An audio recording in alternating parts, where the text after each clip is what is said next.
Bueno, vamos a comenzar con la segunda mesa, que tengo el placer de moderar. Están con nosotros Olga Bautista. Me ha apuntado algunas cosas porque la verdad que son dos ponentes con un currículum muy importante. Es psiquiatra, pues una amplia formación académica, un máster en psicoterapia integradora, experta en terapia grupal de adolescentes que sufren distintas adicciones en el St. Luke Hospital de Nueva York, experta en psiquiatría a nivel ambulatorio, psiquiatra legal y forense y también experta en psicoterapia basada en mindfulness y adictología. Yo creo que la conferencia de hoy va a ser muy interesante. Y luego Guillermo Laera, que bueno, he tenido el placer de compartir despacho con él en la Universidad de Alcalá, un buen amigo, psiquiatra, profesor contratado en el Departamento de Psiquiatría y Psicología Médica de la Universidad de Alcalá, doctor en medicina con premio extraordinario, con una tesis sobre teoría de la mente y trastorno bipolar, con numerosísimas publicaciones internacionales muy interesantes, además, sobre emociones, cognición social, trastornos mentales, en especial en depresión, bipolar y esquizofrenia. Tiene muchísima formación, posgrado, máster en psicoterapia por la Universidad de Alcalá, especialista en psiquiatría forense por la UNED, neuropsicología por la Universidad Oberta de Cataluña. Ha recibido 11 premios de ámbito nacional por su trabajo docente e investigador y también tiene una formación internacional realizando estancias en centros de mucho prestigio como Haifa en Israel y en el New York State Psychiatric Institute de la Universidad de Columbia. También tiene, además, una amplia experiencia clínica, ¿no? Trabajando en el Hospital Universitario Príncipe de Asturias de Alcalá de Henares. O sea, y lo he tenido que resumir. La verdad que es un lujo contar hoy con Guillermo. Vamos bien de tiempo, con lo cual, si os parece, el tiempo que necesitéis, luego pasamos a la segunda ponencia y luego hacemos un debate. ¿De acuerdo? Muy bien, muchas gracias. Bueno, yo muchísimas gracias, Raúl, que majo eres y también se nota que eres amigo y cuando me está diciendo lo de los títulos, al final han conseguido que ya los títulos estén desvalorizados. Me escuchaba mi currículum y digo, pues esto como los políticos y tal, ¿eh? ¿Dónde habrá sacado estos títulos? ¿No? A saber de qué manera. Pero bueno, prometo que no estoy afiliado a ningún partido y fui a clase. Bueno, Eso. Yo un poquito, pero no voy a fotocopiarlo.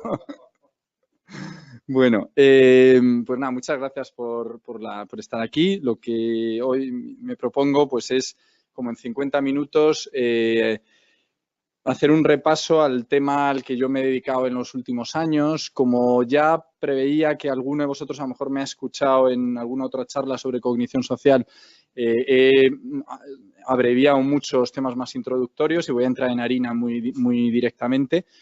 Y el título es Intervención desde el modelo de la neurociencia clínica, cognición social en psicosis. Creo que conecta con las charlas previas. Esto, sí, vale. Es que ahora no se ve en este monitor, ¿no? Pero antes se veía, ¿eh? Porque para pasarla, a ver si se puede. Bueno, si a lo mejor... ¿Sí? Un segundito, perdona. Vale, perdón, ¿eh? A ver si me deja. Es que no. Es que eso ya igual no. Antes se veía bien, ¿eh? Sí, pero ¿sabes lo que pasa? Que a veces... A ver. Ahora. Vale, gracias. Conecta con las charlas anteriores porque lo que me propongo es hablar de cognición social y psicosis. Tiene varias ventajas abordar el tema de la psicosis desde la perspectiva de cognición social, pero una de ellas es que nos permite construir, como veremos, lo voy a desarrollar bastante, el síntoma y ir hacia una neuropsicopatología. Ya veis que esta mañana estamos un poco intentando encajar distintos modelos teóricos, la neurofenomenología. Me acuerdo que Martín ha mostrado una tabla muy interesante entre similitudes y diferencias entre cognición y antropología. Bueno, pues dentro de un paradigma más cognitivo, de neurociencia cognitiva, pues yo planteo una neuropsicopatología. Igual que hablamos con mucha naturalidad de una neuropsicología, pues de una neuropsicopatología. Veremos qué intervenciones basadas en la cognición social existen y qué implicaciones clínicas y de investigación hay.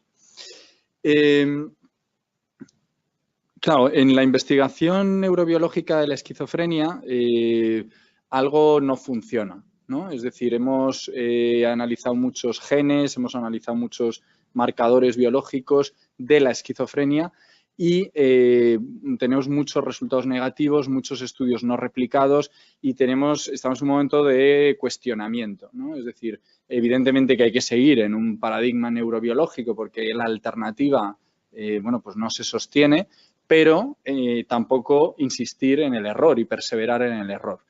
Uno de los principales problemas, y esto es obvio, esto no lo digo yo, vamos, yo creo que todos estamos de acuerdo, es el problema de la validez de los diagnósticos, ¿no? Es decir, tenemos una alta fiabilidad, sabemos a lo que nos referimos con la palabra esquizofrenia o trastorno bipolar, lo que no sabemos es si la esquizofrenia es un fenómeno natural o no. Es decir, es un síndrome, un conjunto de signos y síntomas que tienen esa etiqueta y que, bueno, pues, pero no sabemos si realmente eso existe en sí mismo, ¿no?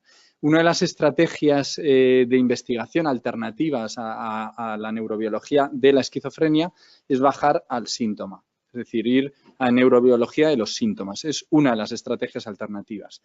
Al hilo de esa estrategia a la que yo me uno, está un interés por el mundo emocional del paciente con esquizofrenia. Es decir, hemos prestado mucha atención a la conducta del paciente con esquizofrenia, a las ideas y todo el énfasis en el delirio, ¿no? El gran interés que ha generado el delirio de la esquizofrenia. Y creo que no se ha trabajado, no tenemos muchísimas publicaciones sobre el mundo emocional del paciente con esquizofrenia. ¿Qué sabemos hasta ahora? Pues que tienen una reducida expresividad emocional, tanto facial como vocal, como un afecto inapropiado. En segundo lugar, tienen una reducción del contagio emocional, posiblemente tenga que ver con las neuronas espejo, la mimicry, ¿no? El mimetismo, sino preverbal, ¿no? O sea, ese mimetismo automático que tenemos con nuestro interlocutor, pues está reducido. Hay estudios en pacientes con esquizofrenia y se ve que los pacientes bostezan menos ante sujetos que bostezan, se duermen menos, se ríen menos ante interlocutores que hacen lo mismo. Y en tercer lugar, y esto está menos estudiado, que alguien se exprese menos sus emociones y se contagie menos de las emociones del entorno, no quiere decir que tenga una experiencia emocional aplanada, sino que la expresa de distinta manera. Entonces, lo que vemos con el paciente con esquizofrenia es que la expresa menos, pero por dentro su experiencia subjetiva a veces es de anedonia, apatía, pero otras veces es de ambivalencia, otras es de depresión, de ansiedad o de agitación. Es decir, que hay una discordancia entre la expresión y la experiencia. Y el cuarto elemento del mundo emocional del paciente con esquizofrenia es el que más se ha estudiado, y es que el reconocimiento de las emociones en los demás está alterado. Este déficit de reconocimiento emocional, tanto facial como vocal, pues es algo muy replicado en los estudios. Y este cuarto dominio, digamos, de las emociones del paciente es lo que me da pie a hablar de la cognición social. La cognición social sería la parte, pues la capacidad cognitiva, la habilidad cognitiva que nos permite inferir el estado mental de los demás, saber qué emociones tiene, qué ideas tiene el otro y qué intenciones tiene el otro. Tiene varios niveles, un nivel de percepción, o sea, de percibir el estímulo social, de mirar a los ojos, mirar a la cara, que es donde está el estímulo. Hay un segundo nivel de interpretación del estímulo social, es decir, alguien carraspea, entonces yo creo que está diciéndome que no le está gustando lo que yo estoy diciendo.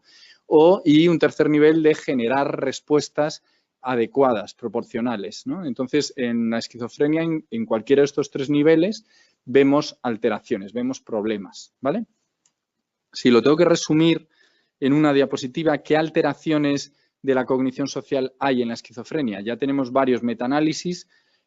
Pues en los dos primeros dominios o dimensiones de la cognición social, el reconocimiento emocional y la teoría de la mente, Theory of Mind, hay inequívocamente, replicado por muchos estudios, un déficit de cognición social, con un tamaño del efecto grande. Ya sabéis que los tamaños del efecto, con el índice Cohen o el de Hertz, pues pueden ser pequeños, moderados o grandes, y el tamaño del efecto de ambos déficits es grande, o sea, de equivalente pues al déficit de atención que puedan tener, el déficit de memoria de trabajo o el déficit ejecutivo.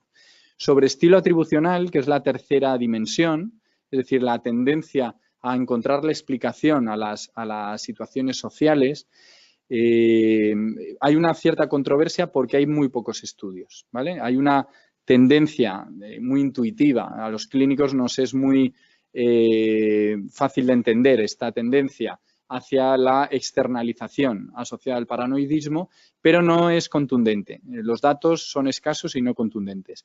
Y la cuarta dimensión de la cognición social es el conocimiento social. Esto está muy poco explorado, tiene que ver con la decodificación de claves sociales, de normas implícitas que operan en cualquier interacción humana, pero que no nos damos cuenta de que están ahí hasta que alguien transgrede esa norma. ¿De acuerdo? Por ejemplo, la distancia corporal.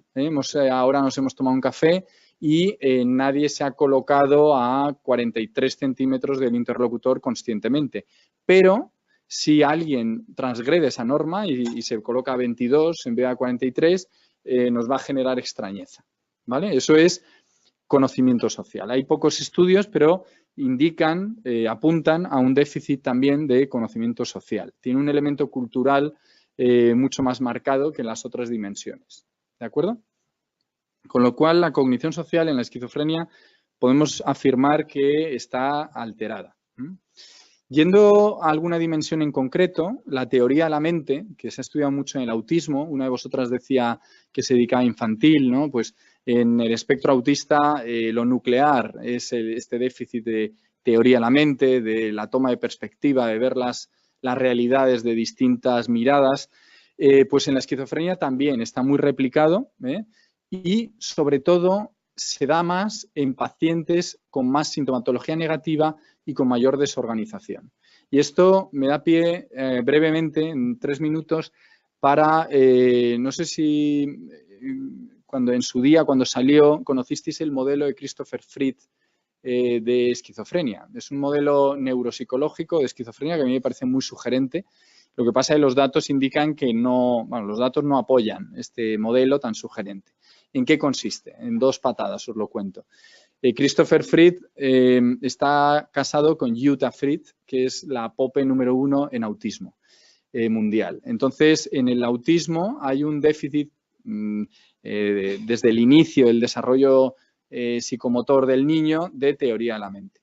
Entonces, el niño lo que tiene es una tendencia al aislamiento, una falta de sintonía afectiva con el interlocutor, un déficit de juego simbólico por su déficit de teoría de la mente. ¿De acuerdo? Se hace adulto y entonces, bueno, pues él sigue con ese retraimiento, esa dificultad de tener relaciones interpersonales, de tener apego, etcétera.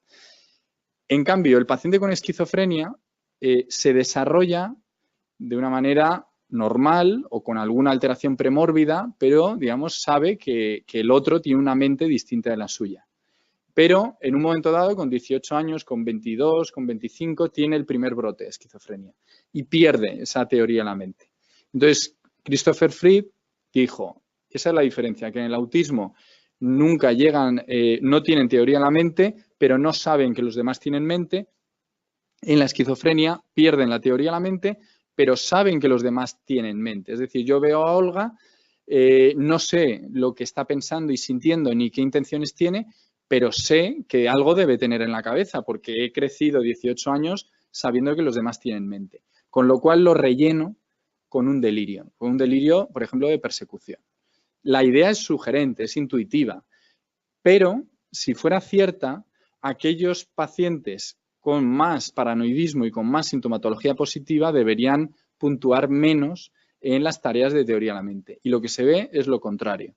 Lo que se ve es que los pacientes que hacen peor las pruebas, a lo mejor en el debate podemos hablar de que a lo mejor el tema está en las pruebas, ¿no? Algunas veces con alguno de vosotros lo hemos hablado, ¿no? De cómo son las pruebas de evaluación de teoría de la mente, ¿no?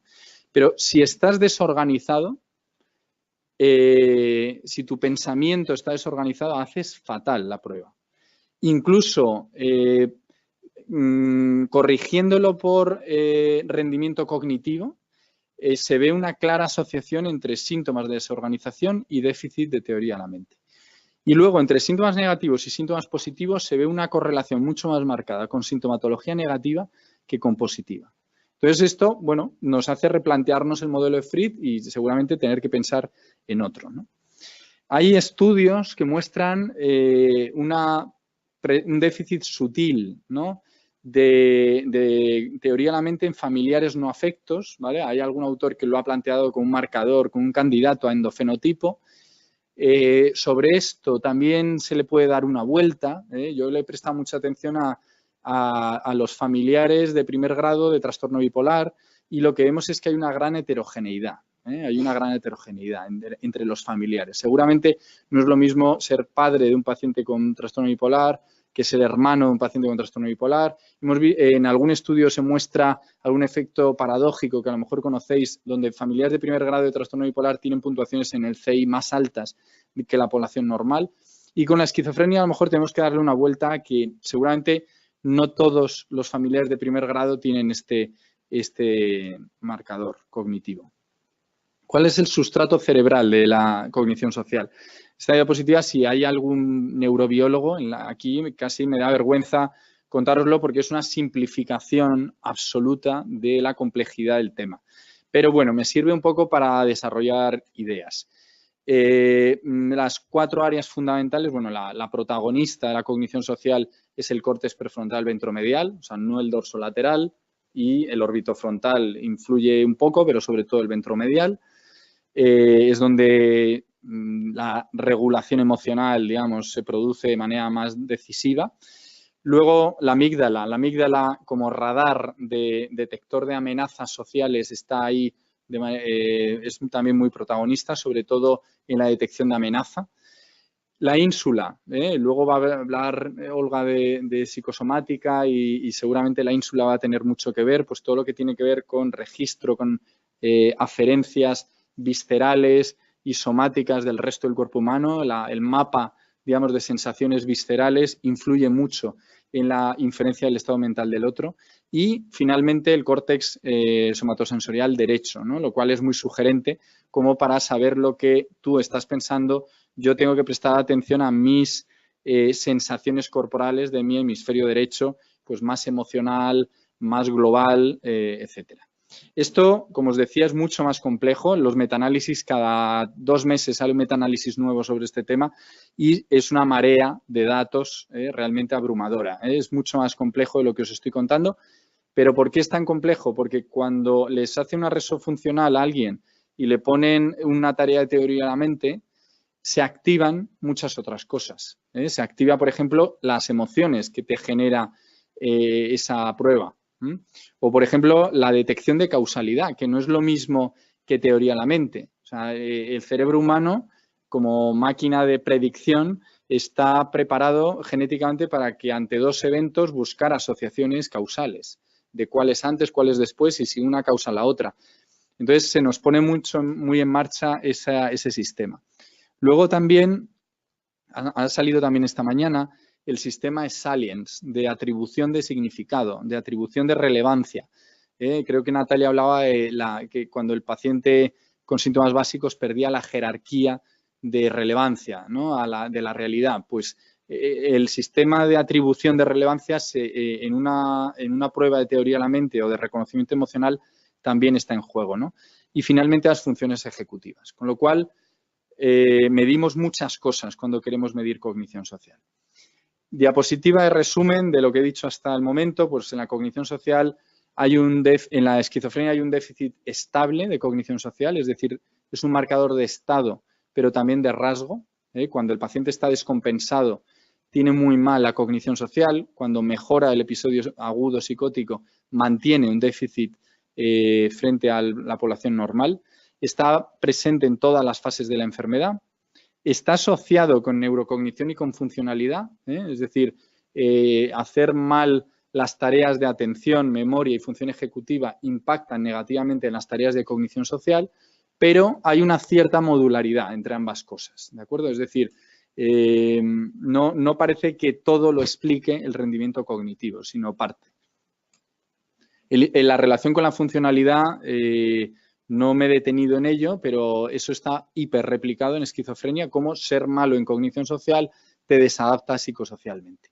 ¿De acuerdo? Con lo cual, eso ha dado lugar a que intervenciones basadas en la cognición social incluyan en sus objetivos mejorías funcionales.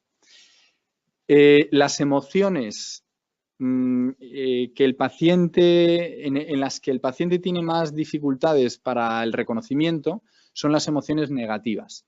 El miedo, el enfado y el rostro neutro. Ahí es donde el paciente suele equivocarse y, curiosamente, las suele intercambiar. Es decir, el paciente le pones una cara de enfado y te dice que tiene miedo. Le pones una cara de miedo y te dice que está enfadado. Eso probablemente tenga que ver con el solapamiento entre estas dos emociones en su fuero interno. El paciente de urgencias agresivo, en el que tú te pones un poco alerta y dices, uy, no sé si llamar a seguridad o cuál es, pues seguramente un paciente asustado. O sea, la vivencia interna psicótica del miedo y del enfado o de la agresividad están muy solapadas y eso podría explicar sus dificultades en inferir estas emociones en los demás. Y el rostro neutro les cuesta mucho de reconocer. O sea, les pones caras neutras y te las rellenan. Te dicen, está enfadado, está triste. Y venga, no está triste. Vuelven a decir, y tú le das la opción de que neutro, pero no les gusta decir neutro. Esto también tiene implicaciones, ¿no? Clínicas, implicaciones funcionales. Por ejemplo, en el metro, la gente que tiene pues caras neutras, o sea, están con los cascos, te miran, pero no te están expresando una emoción.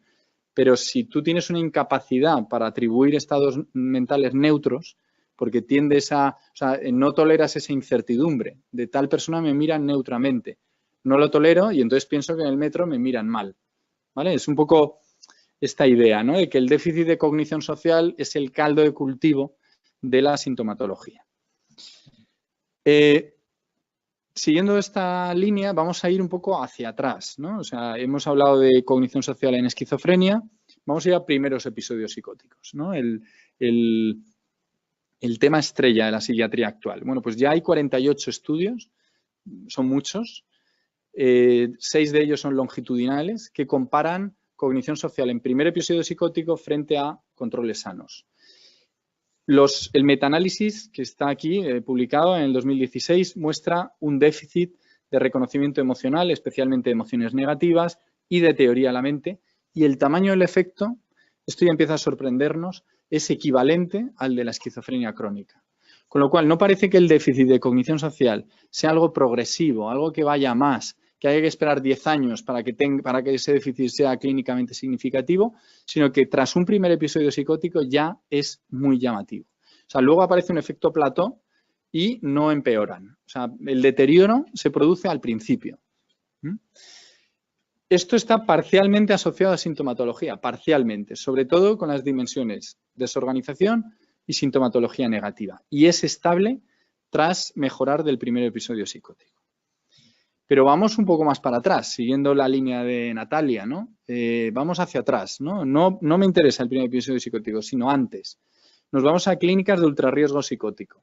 Ya hay 17 estudios que han evaluado cognición social frente a controles en chicos que tienen los síntomas de Jung y McGorry que os contaba Natalia, es decir, síntomas psicóticos atenuados, síntomas psicóticos intermitentes y factores o marcadores de riesgo genético, antecedentes de primer grado o alteraciones premórbidas muy marcadas, signos neurológicos menores. Esos chicos, de los cuales algunos convertirán en psicosis y otros no, muestran un déficit moderado de cognición social, ¿vale? Ya es moderado, no pequeño, no es sutil. Es especialmente significativo para reconocimiento emocional y teoría de la mente, pero, y esto es lo que no cuadra, digamos, con la teoría que yo, bueno, poco a poco os voy a ir transmitiendo, no predice conversión a psicosis. Es decir, aquellos chicos de ultrarriesgo psicótico que más déficit de cognición social tienen no son exactamente los que convierten a psicosis. ¿Esto qué quiere decir? Pues que convertir a trastorno de personalidad o convertir a depresión o convertir a trastorno bipolar probablemente también incluya déficit de cognición social. ¿vale? Esta diapositiva ha salido previamente. Ya hay 3 metaanálisis sobre este tema. Fijaros el interés que generan las revistas en el JAMA, American Journal, en tal, sobre este tema de cognición social en las fases tempranas de la esquizofrenia. ¿Y qué interés puede tener el tema de la cognición social en la psicosis? Pues uno es sobre los efectos de la psicosis en la vida del paciente. Es decir, si yo tengo esquizofrenia, tengo un problema de cognición social, eso hace que me adapte peor a mi comunidad. Por ejemplo, ser malo en cognición social te estigmatiza mucho. O sea, si yo con mi vecino del cuarto B no tengo un buen contacto visual, no tengo un contagio emocional bueno, me dice un chiste y no me río, probablemente va a decir, este es un raro y se va a apartar de mí y va a hacerse un estereotipo de mí y me va a discriminar. Es decir, hay un interés en cuanto a las consecuencias de la enfermedad, ¿vale? Pero hay otro interés, que es el que yo quería contaros aquí, que es hacia atrás, ¿no? Sobre el origen de la enfermedad, fisiopatología, ¿no? O la etiopatogenia. Y entonces está el término de deconstrucción. O sea, ¿podríamos deconstruir el síntoma psicótico para entenderlo mejor? La palabra deconstrucción es una palabra muy utilizada ahora por la posmodernidad, ¿no? Y Derrida la definió como las diferentes significaciones de un texto pueden ser descubiertas descomponiendo la estructura del lenguaje dentro del cual está redactado.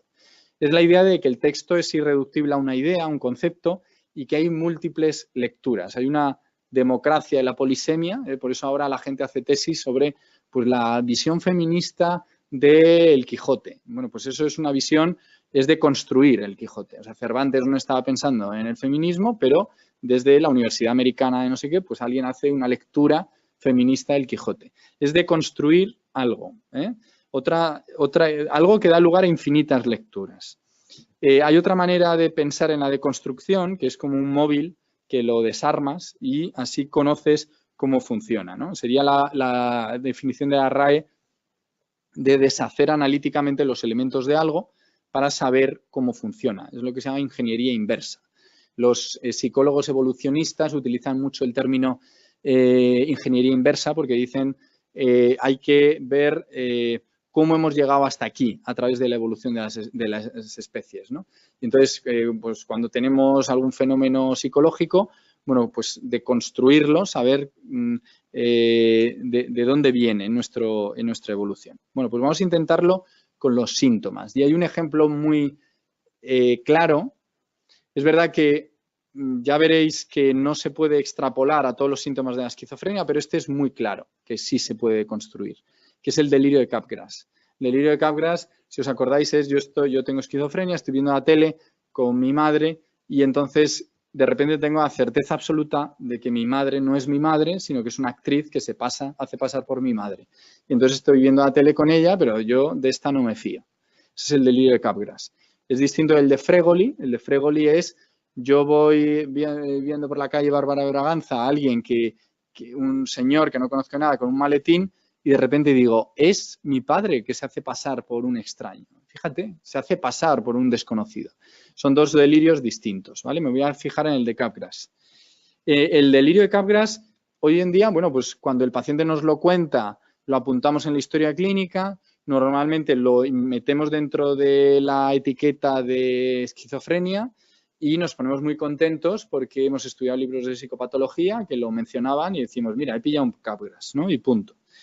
Claro, si nos vamos a cómo reconocemos los rostros en los demás, pues esto es un mundo que también os estoy simplificando un poco, pero el giro occipital inferior, pues obviamente está involucrado, el lóbulo occipital visual.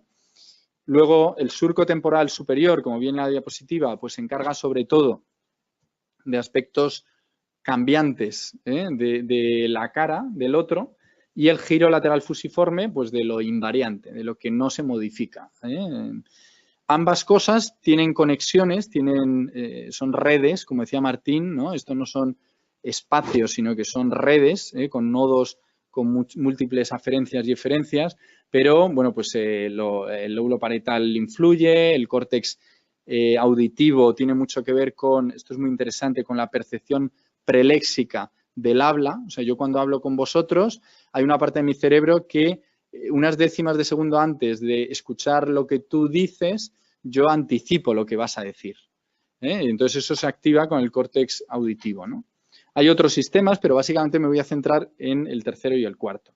El tercero es la parte afectiva, el sistema límbico, la amígdala, la ínsula, que se encargan del procesamiento emocional de la cara que yo estoy viendo, y el lóbulo temporal anterior se activa cuando reconozco la identidad del otro, el nombre, la información biográfica. Si a mí me funciona mal la última red, es decir, la situada en el lóbulo temporal anterior, claro, yo desarrollo, ¿qué? Pues una prosopagnosia. Es decir, de repente yo he visto a Olga varias veces, la veo y le digo, ¿tú quién eres? Que no nos conocemos. Y ella dice, bueno, Guillermo tiene una prosopagnosia. En cambio, en el delirio de Capgras ocurre lo contrario. Es decir, la identidad la tienen preservada. Yo veo a mi madre y mi lóbulo temporal anterior me dice, es tu madre, nada que objetar. O sea, la identidad está preservada, pero la resonancia afectiva que me genera mi madre está enormemente deteriorada. Entonces, es mi madre, pero no me genera mi ínsula, no me transmite las sensaciones viscerales de que es mi madre. Con lo cual, ¿qué hago? Me quedo perplejo. Tengo en ese momento, y esto entronca con lo de Natalia, en ese momento yo lo que tengo es una agnosia, un déficit de reconocimiento facial familiar. Y como somos muy intolerantes ante las agnosias, o sea, durante un tiempo puedo generar perplejidad, sensación de falta de predicción de la realidad. Pero como el cerebro humano eso lo tolera mal, pues entonces aparece un delirio de reduplicación. Y entonces la perplejidad que me genera tensión, que me genera ansiedad, que me genera malestar, porque de repente estoy fuera del mundo porque no soy capaz de predecirlo, de repente digo, ya está, es una actriz. Y entonces baja mi ansiedad y el mundo empieza a ser predecible. Porque como es una actriz, yo ya sé cómo me debo comportar. Es decir, el delirio es una elaboración cognitiva que explica la experiencia anómala, que en este caso yo lo llamo agnosia y Natalia lo estaba llamando síntoma básico. Es decir, bueno, esto está bastante apoyado en datos. El estudio inicial, que esto es de los años 90, se hizo con respuesta electrodérmica, con conductancia dérmica, tasa respiratoria y tal. Entonces, colocaban a rostros familiares y rostros ajenos y veían tu activación electrodérmica. Si os pongo rostros familiares vuestros, pues os vais a activar más con alguien familiar. En cambio, veían que los Capgras se activaban de igual manera con familiares que con no familiares. Esto es un apoyo empírico a esta teoría de la deconstrucción del síndrome de Capgras. Con lo cual, ¿cuál es el esquema que tenemos? Que la verdad es que coincide con alguno que se ha puesto esta mañana. Pues tenemos un delirio de Capgras que normalmente lo que hacemos es reunirlo con otros síntomas, o sea, un Capgras con alucinaciones auditivas y con retraimiento social es una esquizofrenia. Y ya está, y lo derivo le pongo antipsicótico, lo derivo al CRPS y tal. Y de la esquizofrenia, bueno, pues que los científicos busquen la etiopatogenia, los genes, ¿no? Y los neurotransmisores, y yo le pongo el tratamiento, ¿no? Claro, esto sería como darle una vuelta, ¿no? O sea, es decir, bueno, probablemente le debamos llamar esquizofrenia lo que tiene, pero voy a ir hacia atrás. Pues es este síntoma, lo deconstruyo y me pego más al daño neurobiológico y al circuito o a la red dañada. Y por tanto, a lo mejor puedo hacer una intervención más selectiva. Esta es la hipótesis, ¿no? La deconstrucción del síntoma psicótico para reducir el gap entre daño neurobiológico y expresión clínica del trastorno. A lo mejor esto nos puede dar más frutos que una investigación neurobiológica de la esquizofrenia. Por tanto, considero que hay un largo camino hacia el delirio. Esto que decía Clarenbold de cuando aparece el delirio, la psicosis es ya antigua. Pues es esa idea. Primero estaría la experiencia anómala, lo segundo la emoción extrema, porque la experiencia anómala es intolerable para el ser humano. Tenemos una emoción extrema y de repente aparece en nuestra cabeza un aparato cognitivo al servicio de esa emoción para resituarnos, para resignificar la experiencia anómala. Utilizamos en ese momento lo que llamamos la lógica propositiva. Hay dos tipos de lógica, según los filósofos. La lógica propositiva y la lógica pragmática, ¿vale? Aquí utilizamos una lógica al servicio de una emoción, ¿vale? O sea, no es un pensamiento científico, probabilístico, donde puedo equivocarme, donde no, sino que es un armazón cognitivo que me dé tranquilidad, que me dé una pseudo predicción de la realidad, dado que la realidad se ha vuelto impredecible. Al hilo de esto, os doy datos, 4 diapositivas sobre un trabajo que hemos hecho. Esto es una tesis doctoral que se leyó hace año y medio sobre respuesta subjetiva a estímulos emocionales en psicosis aguda. Yo tengo el foco puesto ahí, en cognición social y en el mundo emocional del paciente psicótico. ¿Y en qué ha consistido esta tesis? Bueno, pues en coger a 53 pacientes con psicosis aguda, 52 en fase estable y 46 controles. Luego hicimos un seguimiento longitudinal a una parte de los psicóticos agudos para hacer un estudio transversal y longitudinal. A estos pacientes les pasamos una batería de imágenes con alto contenido emocional, el IAPS, no sé si lo conocéis. Son imágenes que se dividen en, está validado en población general, entonces son imágenes puntuadas por la población general como positivas, por ejemplo, la foto que veis arriba del abuelo con los niños, imágenes neutras e imágenes negativas, pues de agresiones, de violencia, de sangre, etcétera. También les pusimos rostros de caras con emociones faciales, ¿vale? Por ejemplo, esa que veis ahí. Y el paciente inicialmente lo que tenía es que responder a 3 preguntas, que es la valencia afectiva que te producían esas imágenes, o sea, eran placenteras, neutras o displacenteras, y el arousal, la activación que te generaba esas imágenes, ¿vale? Posteriormente les pasábamos una tarea de cognición social, de reconocimiento de las emociones. Nuestra hipótesis era, que se cumplió, es que la valencia y el arousal que te generaba esa cara de ese chico se asociaba a tu tasa de acierto o error. ¿De acuerdo? Es decir, la preservación de tu propia experiencia emocional se ve muy va de la mano de tu capacidad de reconocer las emociones de los demás. Bueno, ¿qué datos nos salieron? Bueno, esta era la foto, teníamos que marcar en una escala de Likert, valencia y arousal, y luego nos decían, este chico, vale, te ha generado mucho malestar y mucha activación. ¿Y qué está expresando? Felicidad, tristeza, enfado, miedo o neutro. Bueno, ¿qué nos salió? Aquí un maluz de datos. Os voy a contar 2 datos, porque no quiero que la charla se centre en este trabajo.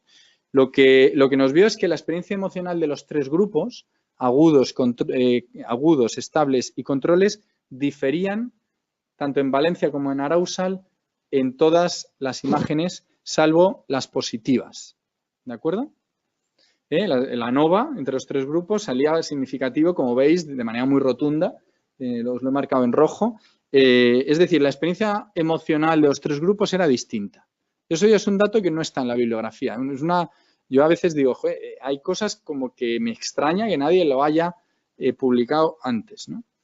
Lo que más nos llamó la atención fueron las respuestas a estímulos negativos. A lo mejor en el debate me podéis decir vosotros ideas o intuiciones que os han generado estos datos. Como veis, la valencia a estímulos negativos, que son el segundo grupo de columnas, es claramente distinta en controles, en rosa claro, rosa salmón, con agudos y estables.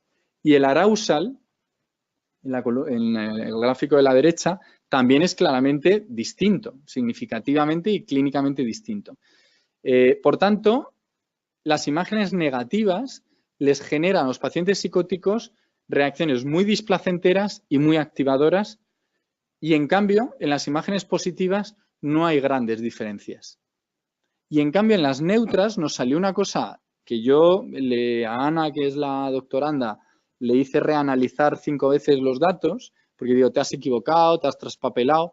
Nos salió un artefacto, una cosa que yo inicialmente considero un artefacto, que es que los estímulos neutros sean apreciados como más placenteros que los controles. Y en cambio, los negativos eran como muy negativos. O sea, es como que ante algo negativo se les disparaba, se les desencadenaba algo extremo. Esa sería nuestra lectura de la tesis. Los sujetos con psicosis agudas presentan un patrón distintivo de reactividad emocional con una menor valencia de estímulos emocionales negativos. Además, y esto también es una aportación del artículo que estamos mandándolo a revistas, vimos que existe una relación entre las respuestas subjetivas a las imágenes emocionales y la capacidad de reconocer las emociones en los demás.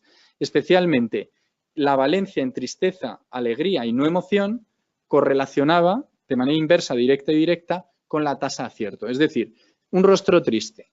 Si tú decías que era muy displacentero, ¿vale? O sea, tenías una valencia muy baja, acertabas más. Esa es un poco la relación. Entonces, esto, bueno, ha dado lugar a una discusión en el que lo que planteamos es que el déficit de cognición social en la esquizofrenia, publicado una y otra vez en la literatura, hombre, no nos debemos quedar ahí. Debemos ver lo que hay debajo, que es un procesamiento emocional alterado. Entonces, ya poco a poco yo creo que nos vamos bajando a lo que va a ser el daño neurobiológico. Al hilo de esto, vamos siempre con una mano los síntomas y con otro la cognición, ¿no? Entonces, cuando hablamos de cognición nos vamos a la neuropsicología, pero hay un dominio a neuropsicología que yo creo que va a dar muchísimo juego y yo también estoy ahora muy interesado en ese tema, que es la cognición caliente, la hot cognition. Frente a la cognición fría, que es la atención, ejecución y memoria, hace referencia a los sesgos atencionales y de memoria que tenemos cuando tenemos una activación emocional. Esto ahora se explica mejor. Tenemos el dominio de la atención, de la percepción y de la memoria. Dependiendo de mi estado de ánimo, yo priorizo información positiva o negativa si yo estoy triste o estoy alegre. Es decir, por ejemplo, en este estudio consiste en que en el ordenador va a salir un signo positivo. Posteriormente me van a salir dos caras y luego me van a salir un punto que puede estar a la derecha o a la izquierda. Lo que yo le digo al sujeto, en este caso, por ejemplo, vosotros, es si sale a la derecha, dale al ratón, dale a la tecla de la derecha y si sale a la izquierda, dale a la izquierda. Y tú me dices, bueno, ¿y las caras por qué me las pones? Y yo te digo, no, yo lo de las caras te lo pongo, pero no es el foco de la tarea. Bueno, lo que hemos visto es que en sujetos normales, cuando les pones caras positivas, tienen más tasas de aciertos y responden antes a derecha e izquierda con éxito. ¿De acuerdo? Es decir, hay un sesgo cognitivo en atención con caras positivas. Cuando lo hacemos con pacientes con depresión, y esto no se ha hecho en psicosis y creo que debe hacerse, lo que vemos es un patrón al revés. Es decir, lo vemos ahí en el gráfico Norman Controls, Major Depressive Disorder y pacientes con depresión en remisión. Lo que vemos es que los controles en gris tienen más fallos y se ralentizan más ante caras tristes y tienen más milisegundos, responden antes ante caras alegres. En cambio, el paciente deprimido tiene más aciertos y responde antes cuando le pones caras tristes. En el segundo experimento se ve de manera mucho más llamativa. Yo a vosotros os digo 80 palabras y al acabar digo, venga, ¿de cuáles te acuerdas? De las 80 palabras yo te he metido un tercio de palabras neutras, un tercio de palabras positivas y un tercio de palabras positivas. Vosotros os acordaréis más de las positivas. En cambio, el paciente con depresión se acuerda más de las negativas. Esto es hot cognition. Esto es cómo el estado emocional altera el procesamiento de la información. ¿Cómo en la psicosis está la hot cognition? ¿Cómo procesan la realidad? ¿Cómo atienden? ¿De qué se acuerdan? O sea, claro, en la depresión lo entendemos. O sea, si tienen esto en una lista de palabras, claro, cuando recuerdan su vida, dicen, ¿cuál es mi vida? Pues cuando me dejó esa novia que dijo que era un desastre, cuando suspendí en primero, que me tuve que cambiar de carrera porque no podía con la física, cuando empecé a trabajar que iba dando palos de ciego, o sea, recolecto eventos negativos de mi existencia y entonces hago una narrativa depresiva y depresógena de mí mismo. La hot cognition ha generado el síntoma, ¿vale? Esta es un poco la idea. Por tanto, esto daría lugar pues, a un esquema, llevándolo a psicosis, donde aparecería la alteración, el sustrato neurobiológico. Eso daría lugar a un procesamiento emocional anómalo, un marcador somático aberrante, utilizando el término de Damasio. Eso daría lugar a alteraciones de la cognición caliente y de la cognición social.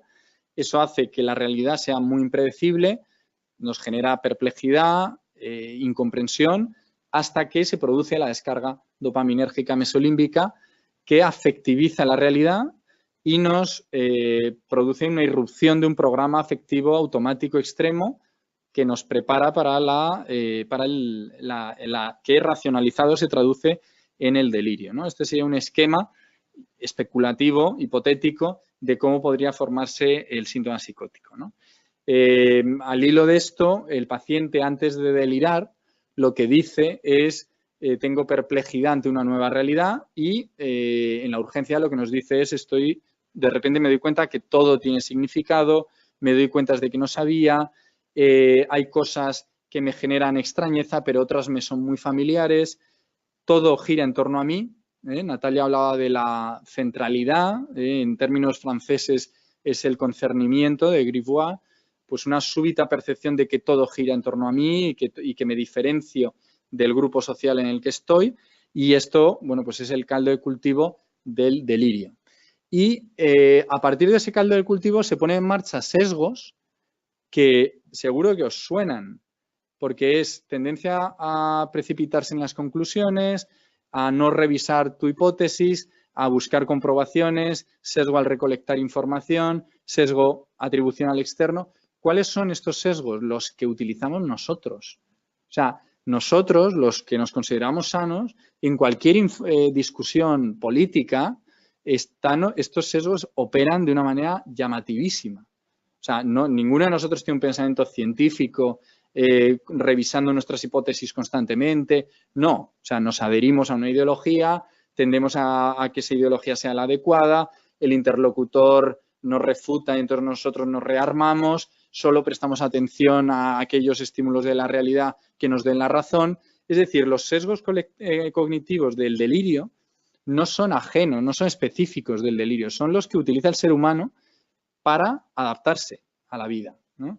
Entonces, esto lo decía este clásico francés, Leoguet, que decía, he buscado tanto en Charenton como en Bicêtre, como en la Salpêtrière, ¿no?, los grandes hospitales de París, la idea que podría resultarme más loca, la comparo con bastantes de las que circulan por el mundo y me quedo sorprendido, casi avergonzado, por no encontrar ninguna diferencia, ¿no? Esto debemos ser conscientes de que el ser humano es básicamente irracional, y esto hace referencia desde a la persona de la que nos enamoramos a nuestras creencias metafísicas, a nuestras ideologías probablemente, ¿no? Es decir, tenemos un gran componente de irracionalidad y eso nos ayuda a estar vivos y a sobrevivir y a adaptarnos.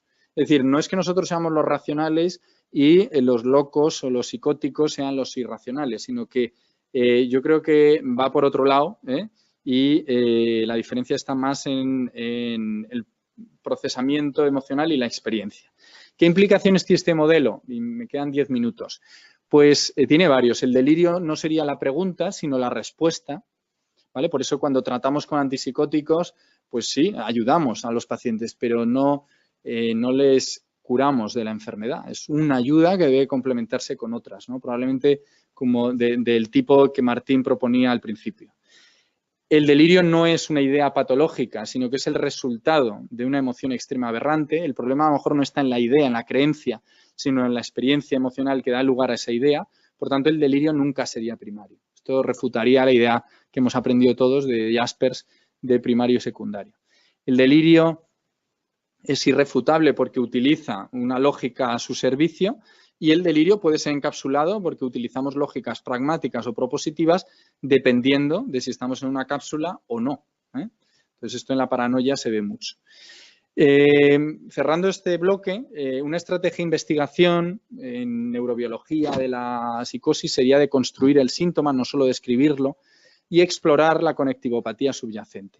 Creemos que hay alteraciones de la cognición social y caliente que podemos objetivar en los estudios. Por eso le preguntaba yo a Martín con mucho interés cómo podíamos unir la neurofenomenología o neuropsicopatología con la investigación cuantitativa.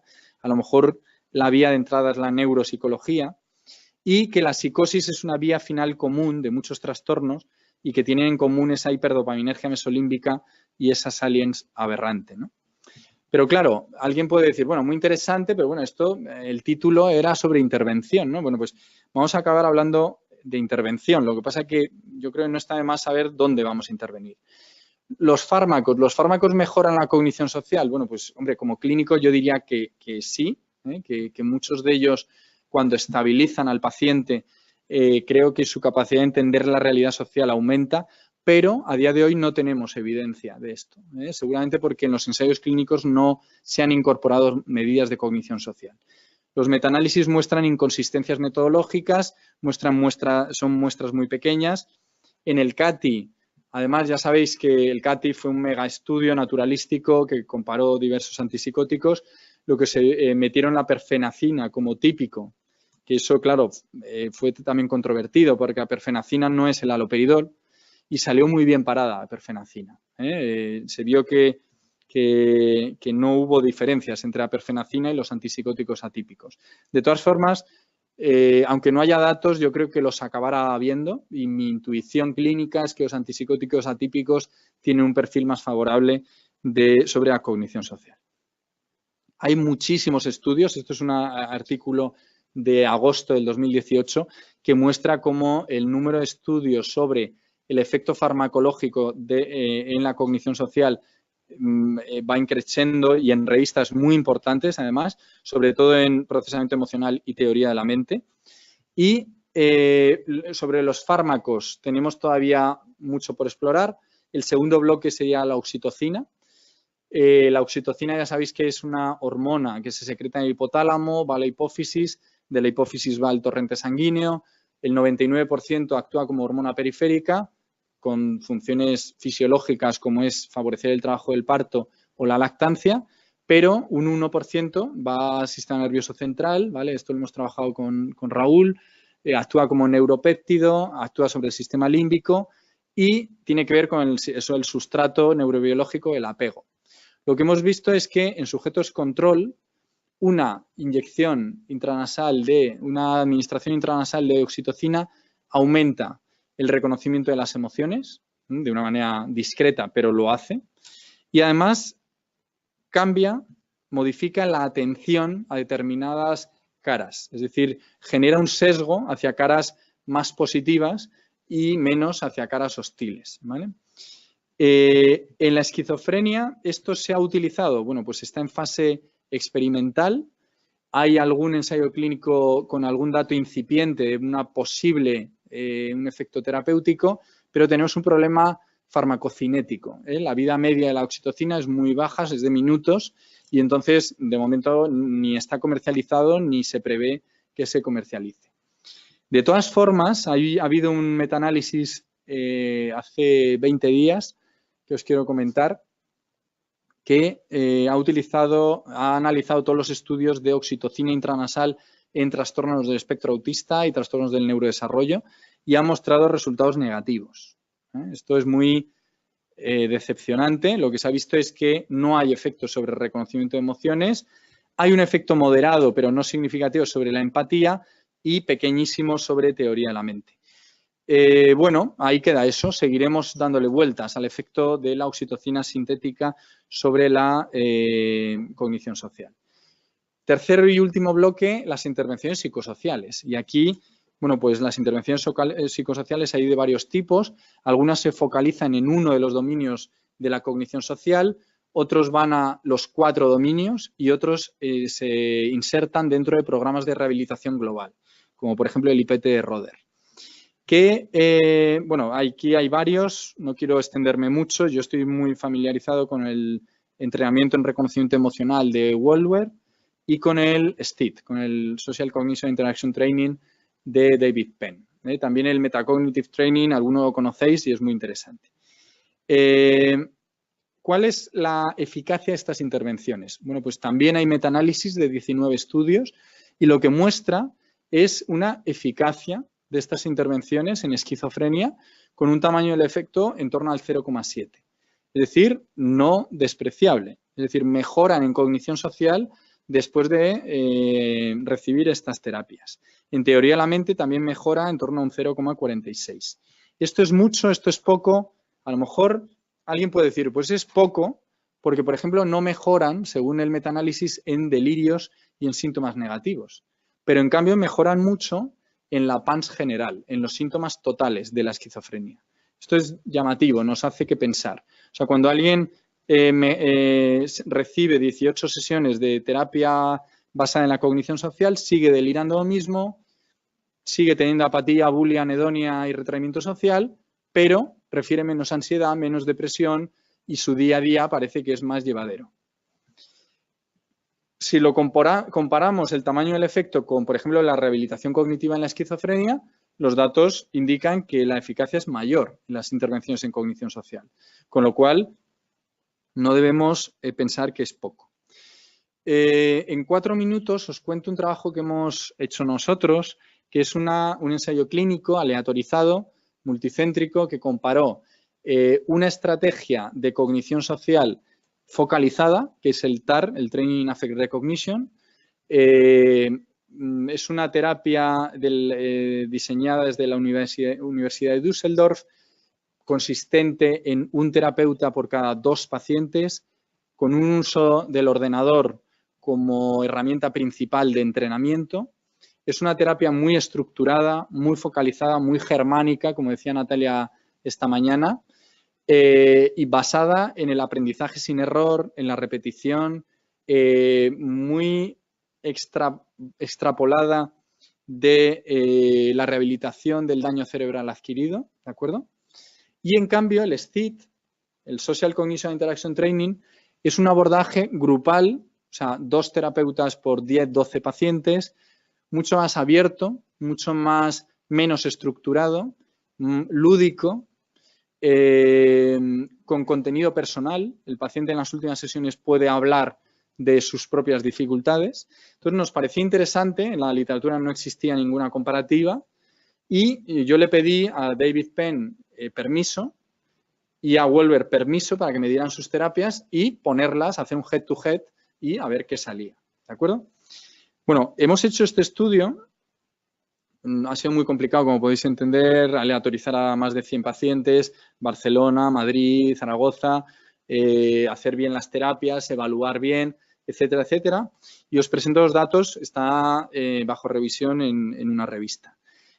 Hacer un inciso, porque se lo comentaba Natalia en el descanso y le ha llamado la atención, que ¿qué nos ha salido? Bueno, nos han salido unos resultados positivos de las 2 terapias, pero de repente hemos visto que en reconocimiento de emociones el TAR ha ganado al STIT, ¿vale? Ha salido como más eficaz para reconocer emociones. Entonces yo cuando le mandé un email a David Penn con los datos, con los resultados, estaba abierto a que me dijera, mira, Guillermo, muy bien que hayas hecho esto, públicalo, pero claro, yo no voy a intervenir en un artículo en Schizophrenia Research donde se diga que otra terapia es mejor que la mía. Hubiera sido humano. Bueno, pues David Penn, y ahí yo creo que demuestra honestidad, demuestra talante científico, lo que me dijo es llamativísimo, tenemos que mirar la base de datos de arriba abajo, tenemos que hacer subanálisis, tenemos que tal, pero adelante con ello. Me mandó el manuscrito corregido con 1000 cosas, como hacen estos, y adelante con la publicación, y es el autor principal, vamos, es el último autor de este artículo, ¿no? O sea que en ciencia a veces te encuentras con gente que es así, ¿no? ¿Qué nos ha salido? Bueno, pues nos ha salido, medíamos muchas cosas y lo que nos ha salido es una mejoría significativa en todas las variables de cognición social, en las 2 terapias, en el pre-post, pero en el reconocimiento emocional, bueno, pues ahí vemos pretest, post-test, seguimiento, con el R40 es un test de emociones, FATE y FET es de discriminación emocional y el Thinking Task es de teoría de la mente. Bueno, pues todo muy positivo, pero ausencia de diferencias globales, salvo en el ER40, donde hemos visto que el TAR en rojo tiene una tasa de aciertos, una mejoría en la tasa de aciertos muy llamativa, ¿vale? Perdonad que esto se automatiza.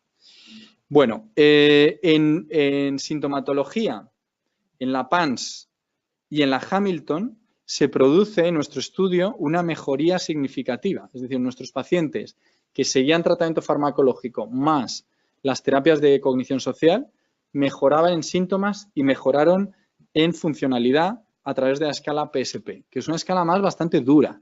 Bueno, pues las diferencias fueron significativas.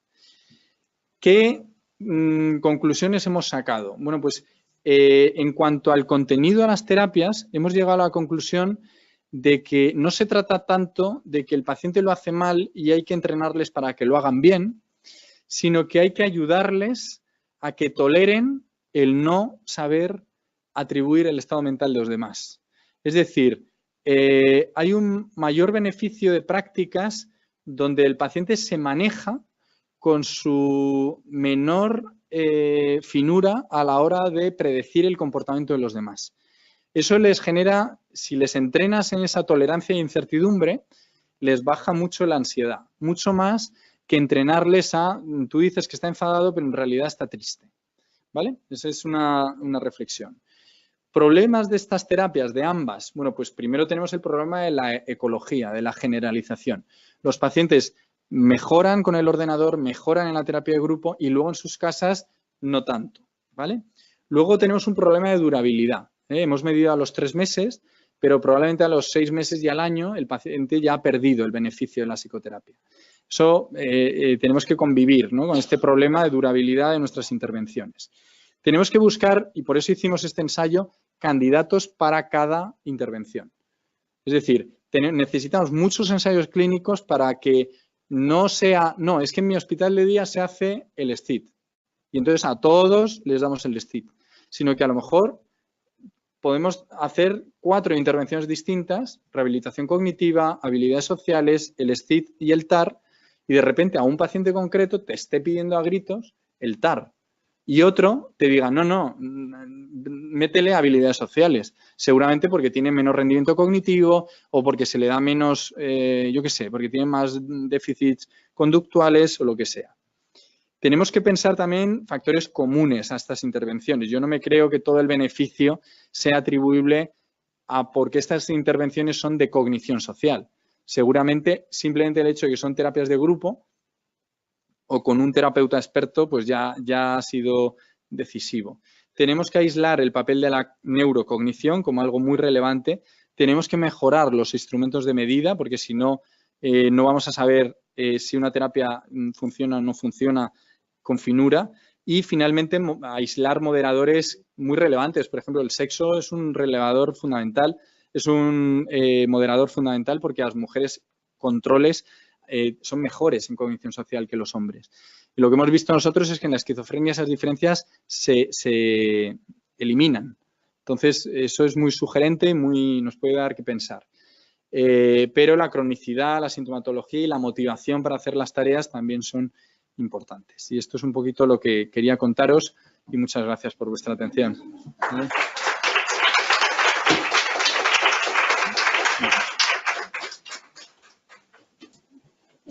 Gracias, Guillermo. Pues vamos a pasar. Tengo varias preguntas que luego me has hecho pensar. A estas horas, no, bueno, a ninguna hora ya casi. ¿Cuál es el...? La segunda.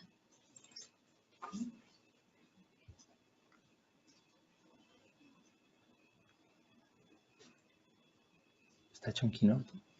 ¿Vale? Sí. Ah, perfecto. Sí. No más. Perdona. Gracias. ¿Está encendido? Bueno, pues tengo la mala suerte de ir detrás de Guillermo.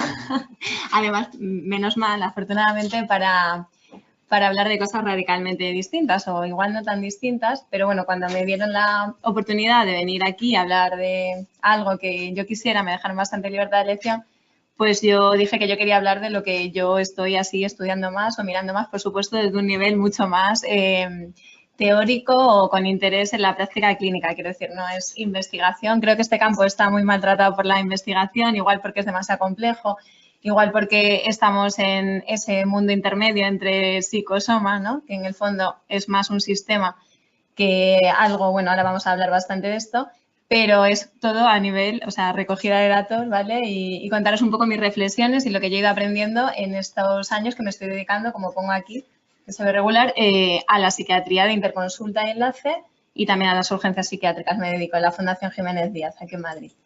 Entonces, bueno, pues para empezar, como estábamos en la mesa de intervención, como hemos dicho, he pensado que qué mejor que ilustrar con un caso clínico bastante arquetípico, bastante al uso y que luego os digo de dónde lo he sacado porque yo creo que es una fuente bastante interesante que permite pues hacer eso, formulación de casos, como era el título también, desde una perspectiva neurocientífica y también en estos casos.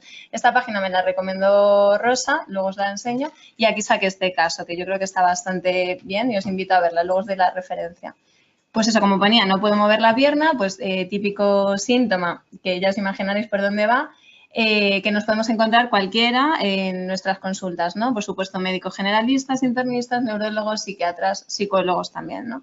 Entonces, en el caso clínico, el varón de 24 años, estudios universitarios, vive con sus padres, es diestro, esto lo incluye pues porque obviamente va a activarse toda una serie de pruebas, ¿no? De descarte de patología neurológica, que tiene un antecedente de episodio de ansiedad y depresión, pero que no parece que no son datos clínicos relevantes, o sea, no es un paciente con un trastorno mental grave, no hay ingresos, no hay conducta suicida, ¿no?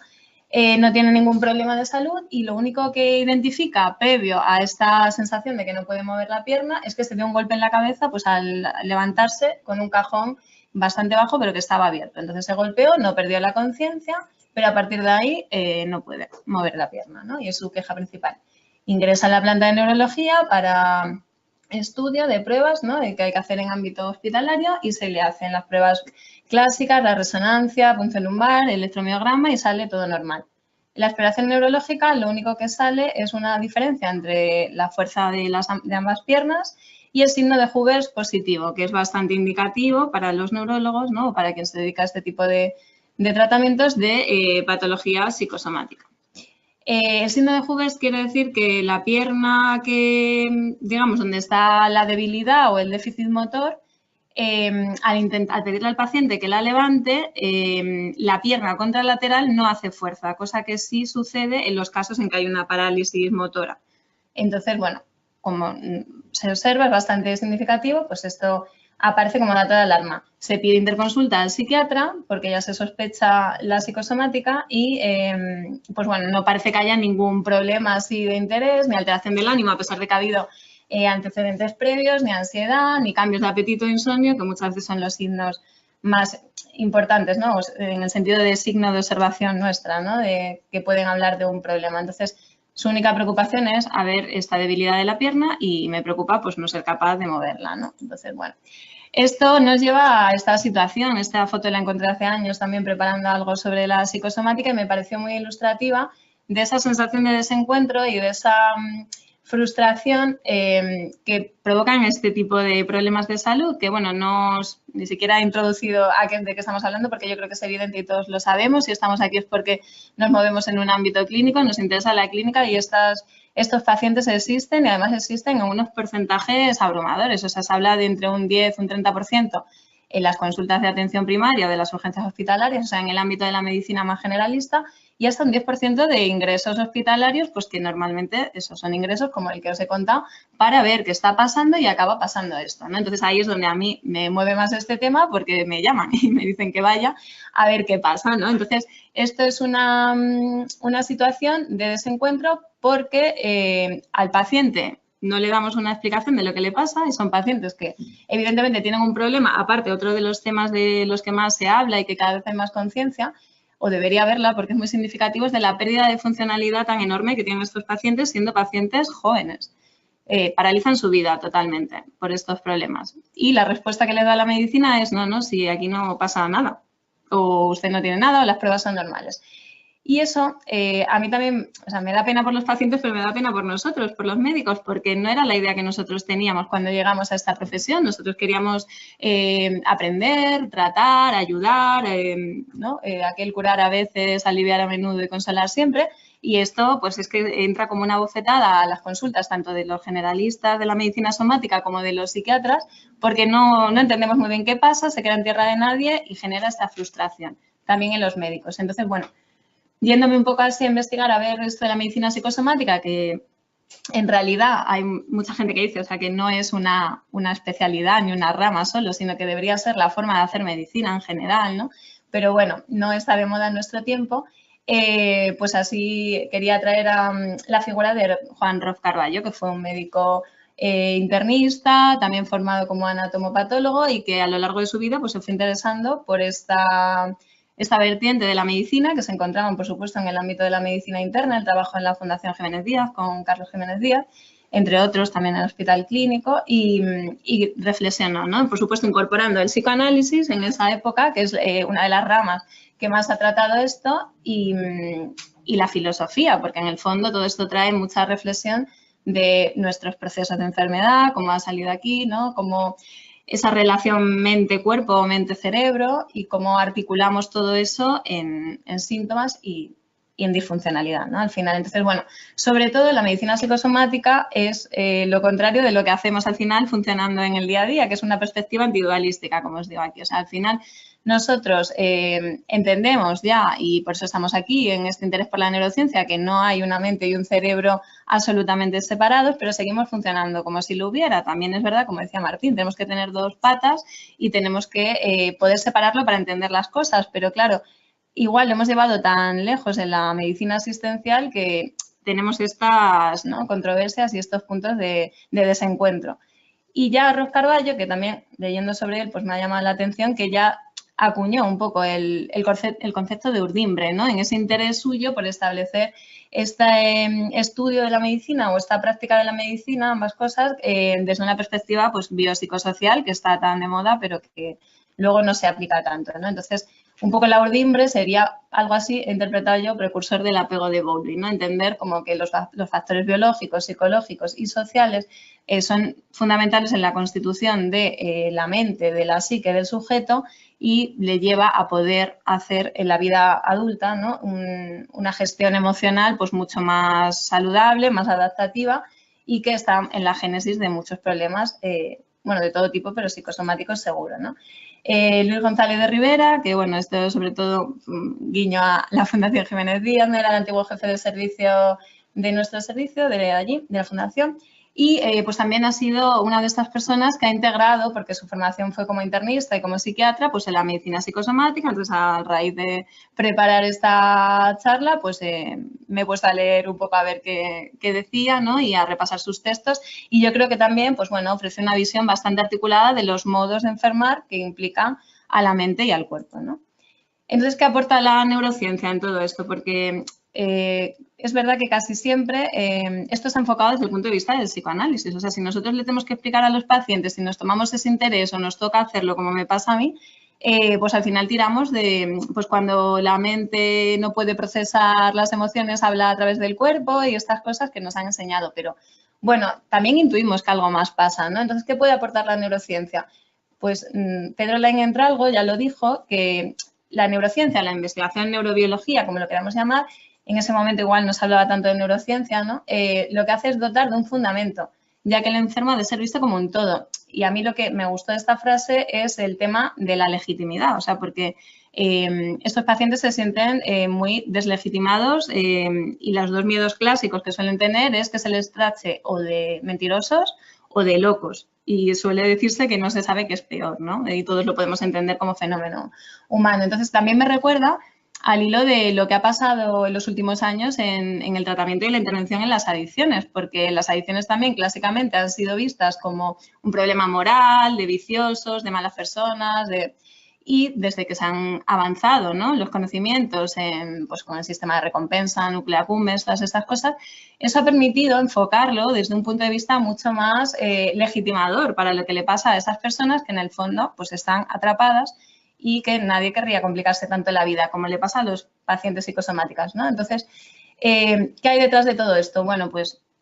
esto lo mismo, es a modo de resumen y de un poco lo que se habla o lo que hay detrás o se postula, ¿no?, de los problemas psicosomáticos, pues las explicaciones neurobiológicas que se han dado. Está la rama de estudio, que es la psiconeuroinmunoendocrinología, que tiene un nombre terriblemente largo, lo abrevian PNIE. Y bueno, pues es todo ese conjunto de cascadas que hemos estudiado todos en la carrera, ¿no? De, vamos, psico-neuro-inmunoendocrinológicas, o sea, todo el sistema, sobre todo neuroendocrino, ¿no? Que tiene que ver con la comunicación. O sea, al final el ser humano utiliza el sistema nervioso y el sistema endocrino como formas de comunicación extra e intracorporal. Entonces, bueno, se desencadena toda una serie de procesos que son conocidos, pero que a veces los tenemos totalmente disociados cuando pensamos en estos pacientes. También me llamó la atención que Colodrón, que es un psiquiatra más que conocido, que igual no es famoso por hablar sobre esto, pero también algo de esto dijo, hablaba de la medicina corticovisceral, porque en el fondo hay también quien piensa, autores que se dedican a pensar sobre las enfermedades psicosomáticas, que son los problemas del sistema nervioso vegetativo. Mal llamado autónomo porque en verdad está conectado con el resto de, por supuesto, la corteza cerebral, pero también los núcleos diencefálicos, tálamo, que lo sabemos por este sistema que hablábamos antes, neuroendocrino, ¿no? Entonces, bueno, pues es una manera de entenderlo y que a la vez a mí me suscita la reflexión de por qué estas enfermedades, si es que entendemos que está en su base el sistema nervioso vegetativo, están tan maltratadas en la medicina actual, que en el fondo lo que ha hecho es dividir, ¿no? Como cualquier forma de organización, la asistencia de las enfermedades en órganos y aparatos, ¿no? Más o menos localizados. Pues esto desafía totalmente eso, porque al final es el sistema de conexión y de regulación y por ahí van los síntomas, ¿no? Que nos cuentan los pacientes. La neurobiología del estrés y todo lo que han aportado autores como Sapolsky, como Seile con lo del sistema general de adaptación, y este libro que la verdad es que está muy bien y así para o sea, un nivel muy bastante básico, asequible, pues te ilustra mucho, ¿no? De cómo funciona el sistema del estrés y cómo, ya como ya dicen los teóricos de la psicosomática, en los postulados básicos, el nivel simbólico influye en el biológico y el biológico en el simbólico, porque pacientes con problemas psicosomáticos también acaban desarrollando úlceras, no solamente no encontramos lesión. A veces sí hay lesión, pero la lesión no queda tan claro si es causa o consecuencia, ¿no? Más bien, casi lo que se entiende es que es una consecuencia. Esto es una revisión bastante reciente de un poco la visión, ¿no? O lo que aporta la psiconeuroinmunología en los trastornos mentales, va dividiendo como por esquizofrenia incluso, trastornos de ansiedad, afectivos, tal, y que, bueno, está bastante bien porque esto es un campo bastante difícil de investigar, o sea, es demasiado amplio, ¿no? Entonces no es tan fácil encontrar estudios sobre esto. Y bueno, esto pues también un guiño a la glía que siempre comenta Martín, la verdad, en sus, y que hoy yo creo que también un poco nos has dicho, en sus presentaciones. Y otro paradigma de investigación hoy en día en neurociencia que también podría estar relacionado, ¿no? Puesto que la glía es un sistema de células neuronales que siempre ha estado bastante abandonado, siempre nos hemos centrado mucho en la neurona.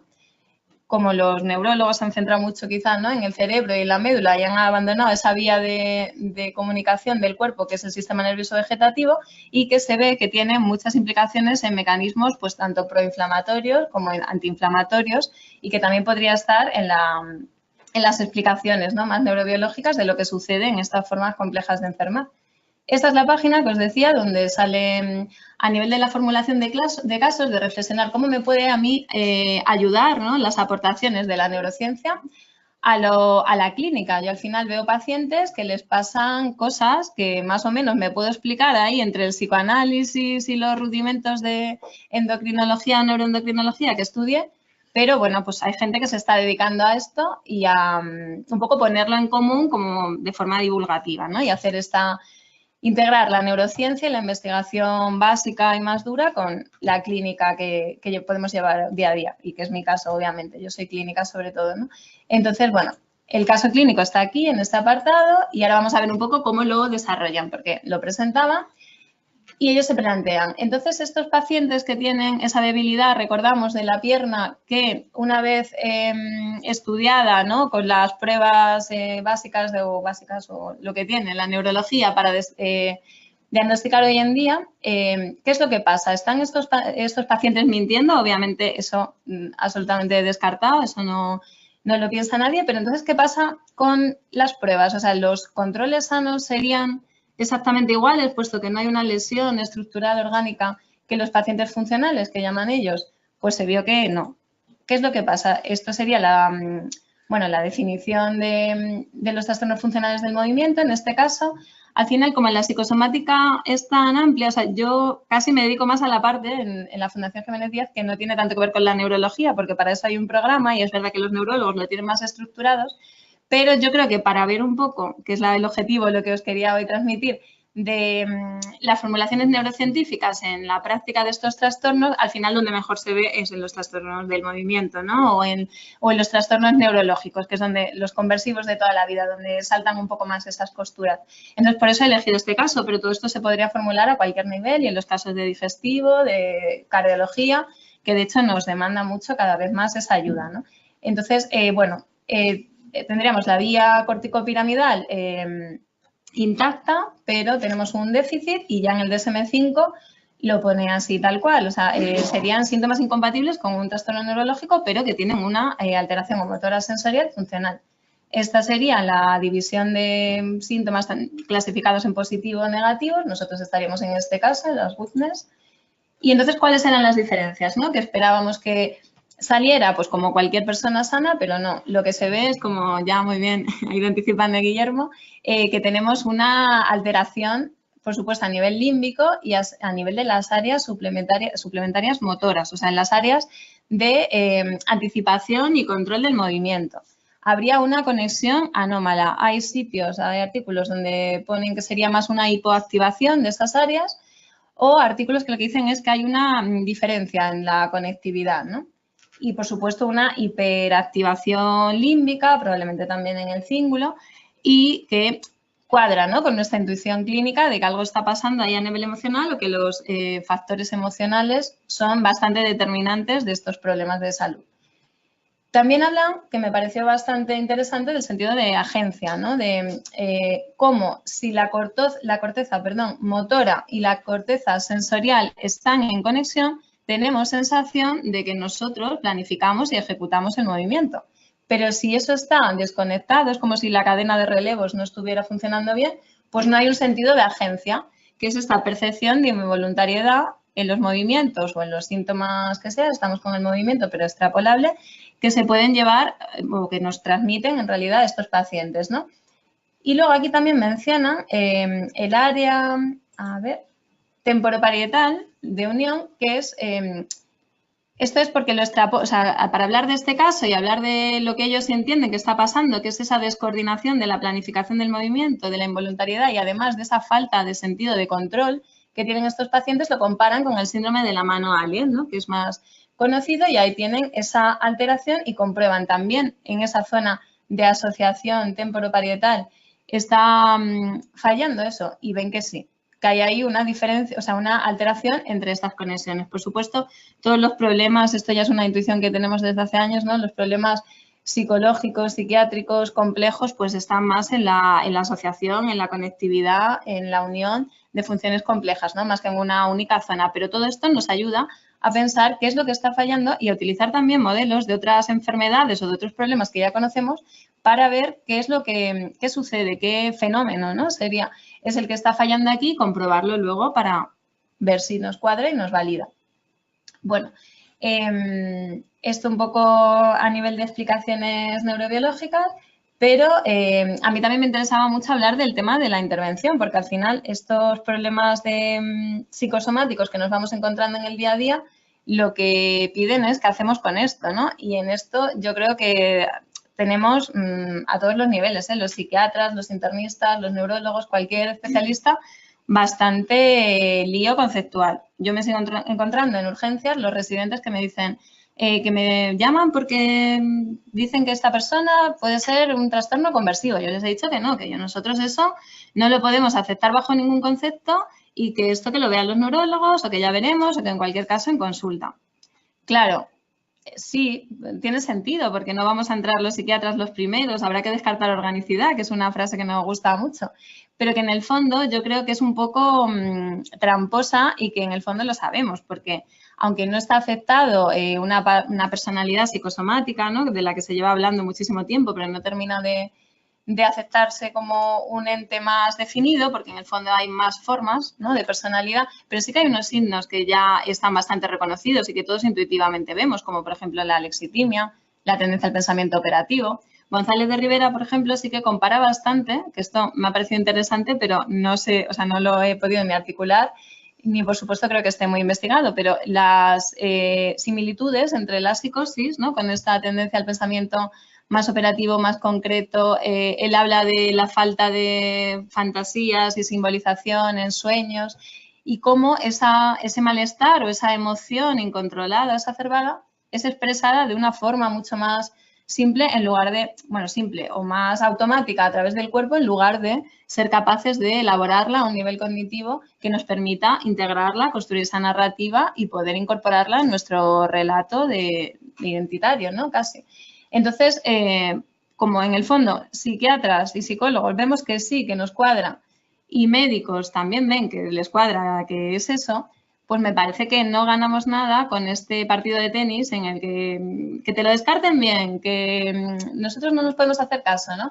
Y al final es perjudicial para los pacientes porque lo que acaba pasando es que van de médico en médico, si no se lo dicen en este hospital, irá a otro, pero ellos van a seguir en su búsqueda incesante de qué es lo que me pasa.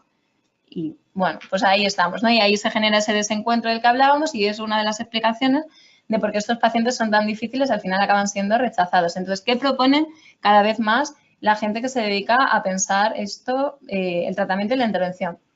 Pues aquí tenéis el guión, pero lo vamos hablando un poquito. O sea, esto es básico. Luego os digo más sitios, por si queréis echarle un vistazo, a alguien le interesa, cómo se puede hacer como más completamente, ¿no? Pero lo que se recomienda es hablar del nombre del diagnóstico, o sea, intentar no dejar esta puerta abierta a usted no le pasa nada, las pruebas no son normales, o sea, intentar evitar nada normal esos términos y hablar pues con propiedad porque esto tiene nombre.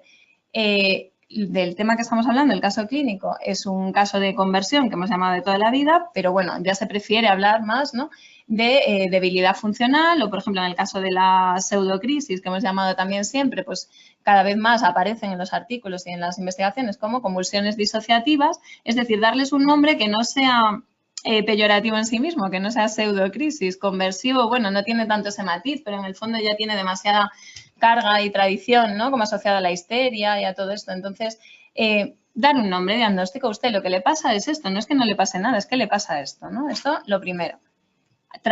Asegurarnos de transmitir al paciente de que lo que le pasa es común, porque es que es verdad que es muy común, que es real, o sea, que le está pasando y le creemos, porque, claro, otro de los miedos clásicos y sobre todo de los médicos jóvenes, a ver si esto está simulando, ¿no?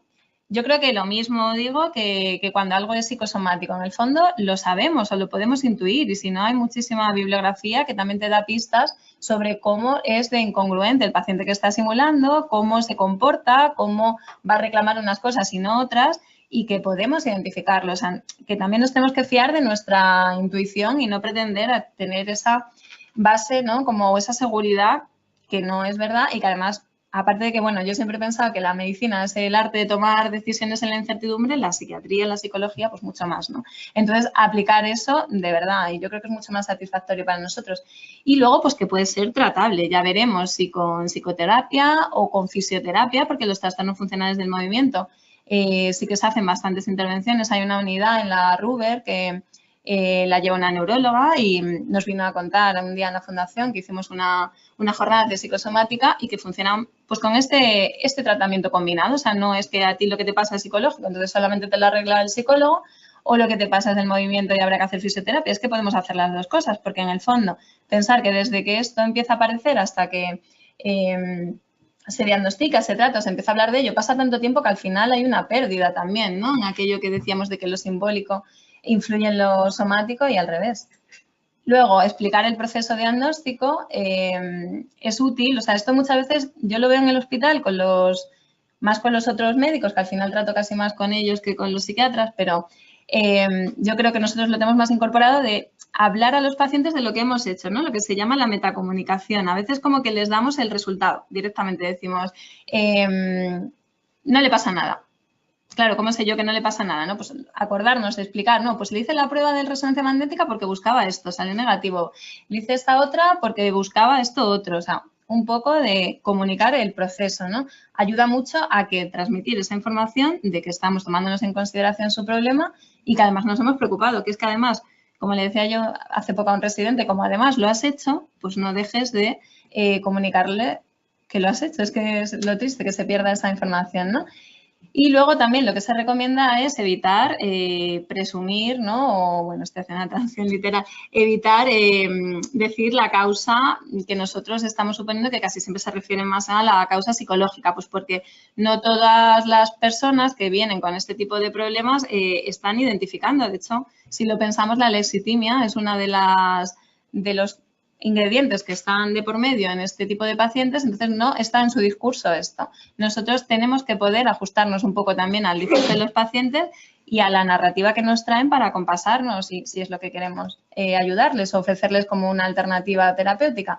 Y luego también está bastante bien en esta página que daba esta referencia, ¿no? Ellos recomiendan darles a los pacientes pues información. Todo esto está cada vez más de moda, ¿no? En la medicina hoy en día, el empoderamiento del paciente, el hacerle partícipe de los procesos, pues en estos problemas de salud más que nunca, porque precisamente el rol pasivo que se ha utilizado muchas veces no da resultado. Entonces, que puedan consultar esta página en concreto, la de neurosymptoms.org, está traducida a todos los idiomas. Yo la encontré también, vamos, te metes en este enlace y lo puedes traducir directamente al español. Y no solamente habla de trastornos funcionales del movimiento, sino de cualquier tipo de problemas psicosomáticos. Entonces, que ellos lean, que ellos vean que esto se escribe sobre ello, se reflexiona porque pasa y porque no es una cosa de ciencia ficción, pues es bastante útil también, ¿no?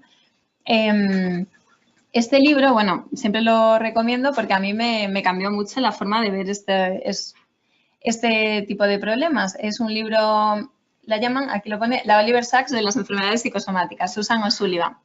Y es verdad, porque la estructura del libro, que yo os digo que es como de muy fácil lectura y muy en nivel de divulgación, pero que te hace reflexionar mucho, está así escrito como por casos, ¿no? O sea, ella es neuróloga, también se especializó en neurofisiología y su trabajo, y lo va contando, además me parece precioso cómo va contando su trayectoria desde estudiante de medicina, luego decidió hacer neurología, luego hace neurofisiología, entonces su destino natural de trabajo es pues una unidad de epilepsia.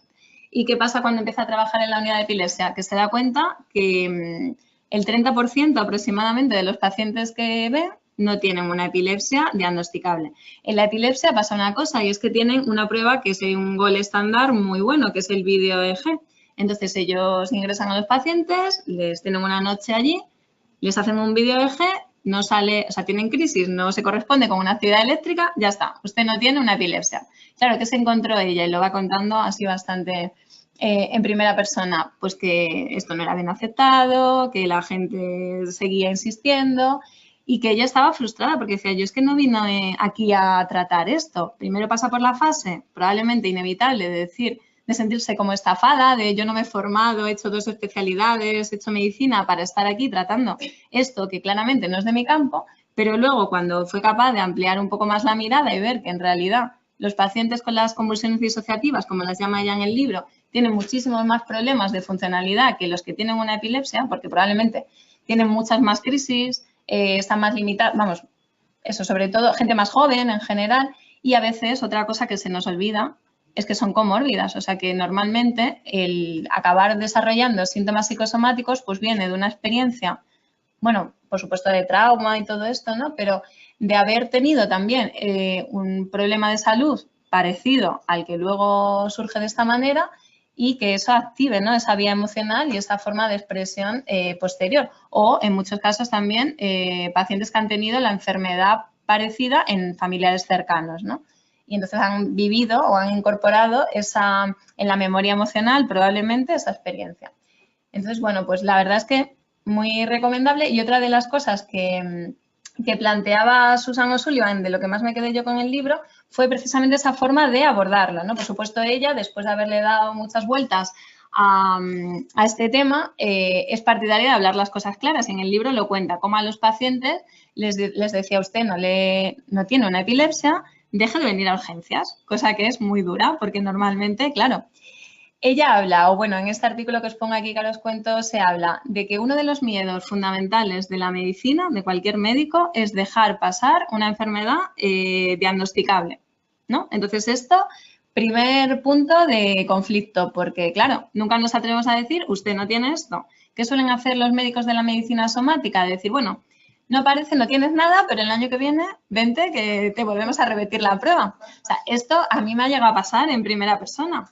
De que me digan, no, no tienes nada, no te preocupes, tal, pero el año que viene te vienes que te vuelvo a hacer otra vez esto. Y me quedaba diciendo, ¿cómo? O sea, ¿qué quiere decir esto, no? ¿Qué cuidado tenemos que tener con lo que decimos y lo que transmitimos con nuestros actos, que es mucho más potente, ¿no?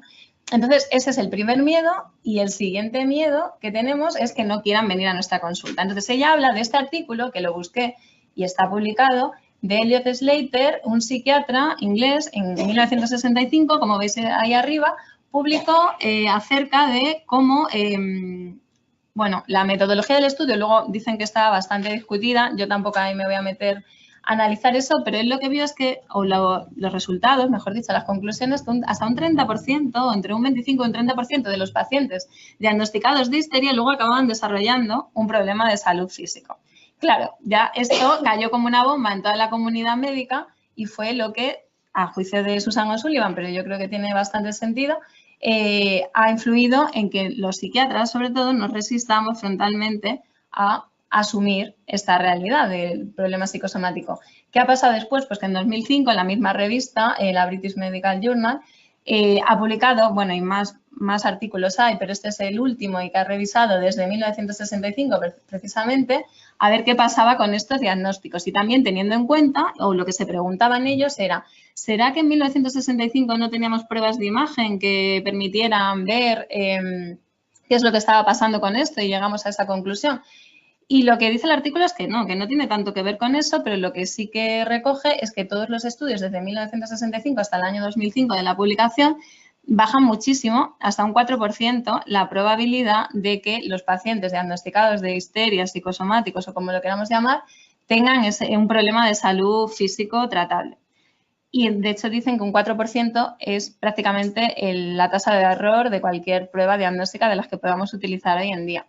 Entonces, bueno, pues esto yo creo que es muy interesante, que nos abre un mundo nuevo a cómo estamos enfocando el tratamiento de estos pacientes y que merece la pena reflexionarlo. También este artículo dice que, claro, a los médicos o a los psiquiatras les cayó muy bien esto de que, ojo, que nos podemos equivocar y dejamos a estos pacientes sin su diagnóstico verdadero. Y a los psiquiatras también, porque son pacientes que no quieren venir a nuestra consulta normalmente porque su queja es física.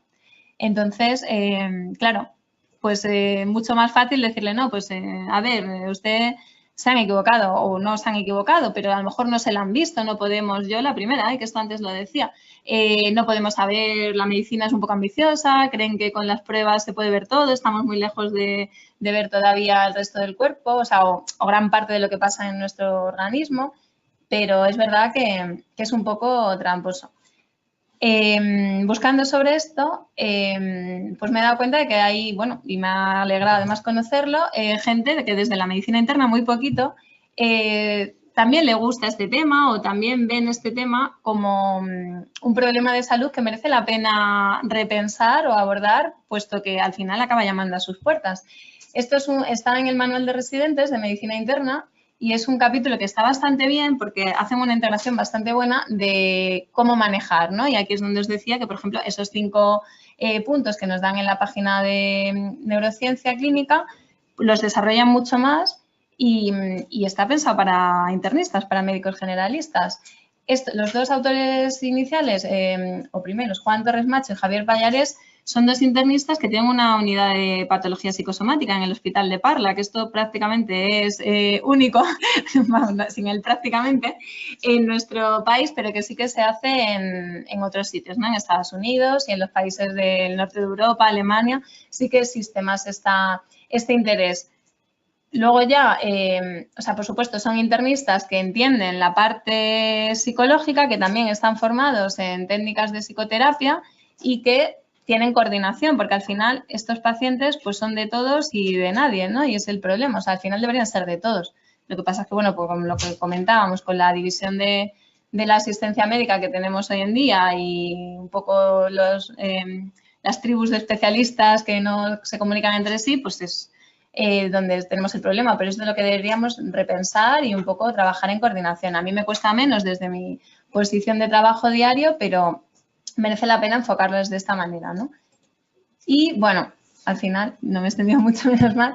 En resumen, o sea, yo creo que en la intervención con este tipo de pacientes, las cosas que debemos tener en cuenta pues son lo que os pongo ahí, ¿no? La construcción de un idioma común, porque al final, como lo llamamos de formas distintas, también nos parece que estamos hablando de cosas distintas, la conversión, el trastorno funcional del movimiento. Yo cuando empecé la residencia me costó mucho llegar a entender esto de funcional y decía esto, ¿qué dicen los neurólogos de funcional? No lo entiendo.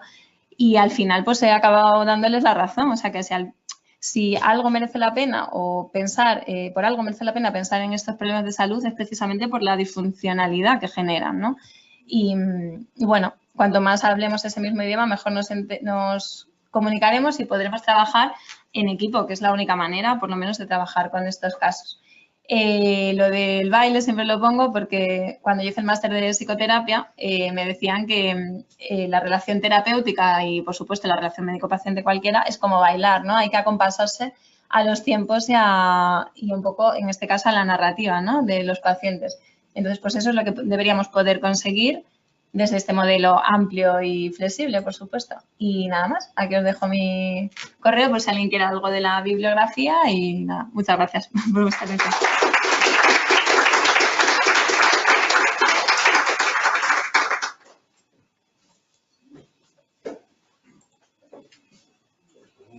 Sí, ya está.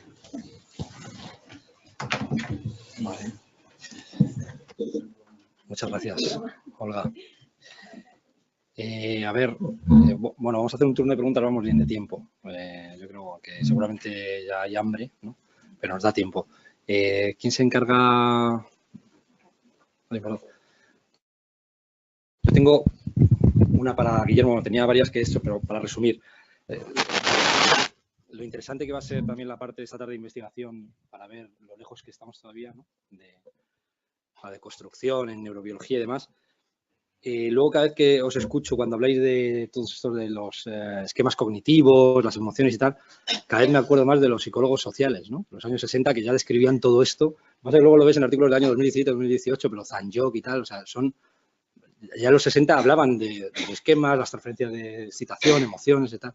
Es muy curioso, ¿no? Y luego te quería preguntar, Guillermo, si hay algún trabajo en la línea de lo que ha estado últimamente publicando Jim Vanos de población subclínica, que no es esta que hablábamos de ultra high risk, de las fases tempranas de la psicosis, sino que cuando ellos empiezan a hacer estudios ven que casi el 70-80% en algunos casos tiene sintomatología psicótica prácticamente, pero que no llega a tener la entidad como para poder tener un diagnóstico. ¿Se ha hecho algún estudio lateralmente en ese tipo de sujetos? Sí, respondiendo a tu pregunta, bueno, a mí me ocurre sistemáticamente la introducción a tu pregunta, lo que has dicho, me ocurre siempre. O sea, cuando doy charlas por ahí y tal, normalmente la gente me dice, bueno, muy interesante, muy tal. Pero eso ya lo decíamos nosotros, me lo dicen los psicoanalistas, con la terapia basada en la mentalización, tal, y luego anteriormente, tal. Muchísimos sistémicos. Oye, por fin lo que nosotros venimos diciendo desde hace 30 años, vosotros lo estáis ahora redescubriendo, tal. Y los psicólogos sociales. Y la verdad es que yo creo que lo bueno que tiene el tema de cognición social y que despierta interés es que yo creo que muchas cosas que la psicología, bueno, ya había elaborado, pues encaja, ¿no? Lo cual yo creo que dice a favor, ¿no? De este planteamiento, ¿no? Porque no se equivocaban en todo los psicoanalistas, ¿no? Ni los sistémicos. O sea que, y luego es muy interesante lo que tú planteas. La respuesta es no. Es decir, en los estudios de Jim Vanos lo que también podríamos hablar también de la metodología de esos estudios, porque considera fenómenos alucinatorios o psicóticos, a lo mejor cosas que cuando bajas a la escala, pues hombre, vas andando por la calle y te da la sensación de que alguien dice tu nombre. ¿Llamamos a eso síntoma psicótico? No sé si eso es un síntoma psicótico, yo qué sé. De todas formas, no hay un estudio que en población general haya dividido aquellos que refieren síntomas psicóticos subclínicos del tipo de Jim Vanos versus aquellos que no lo hacen. Sería un estudio muy interesante.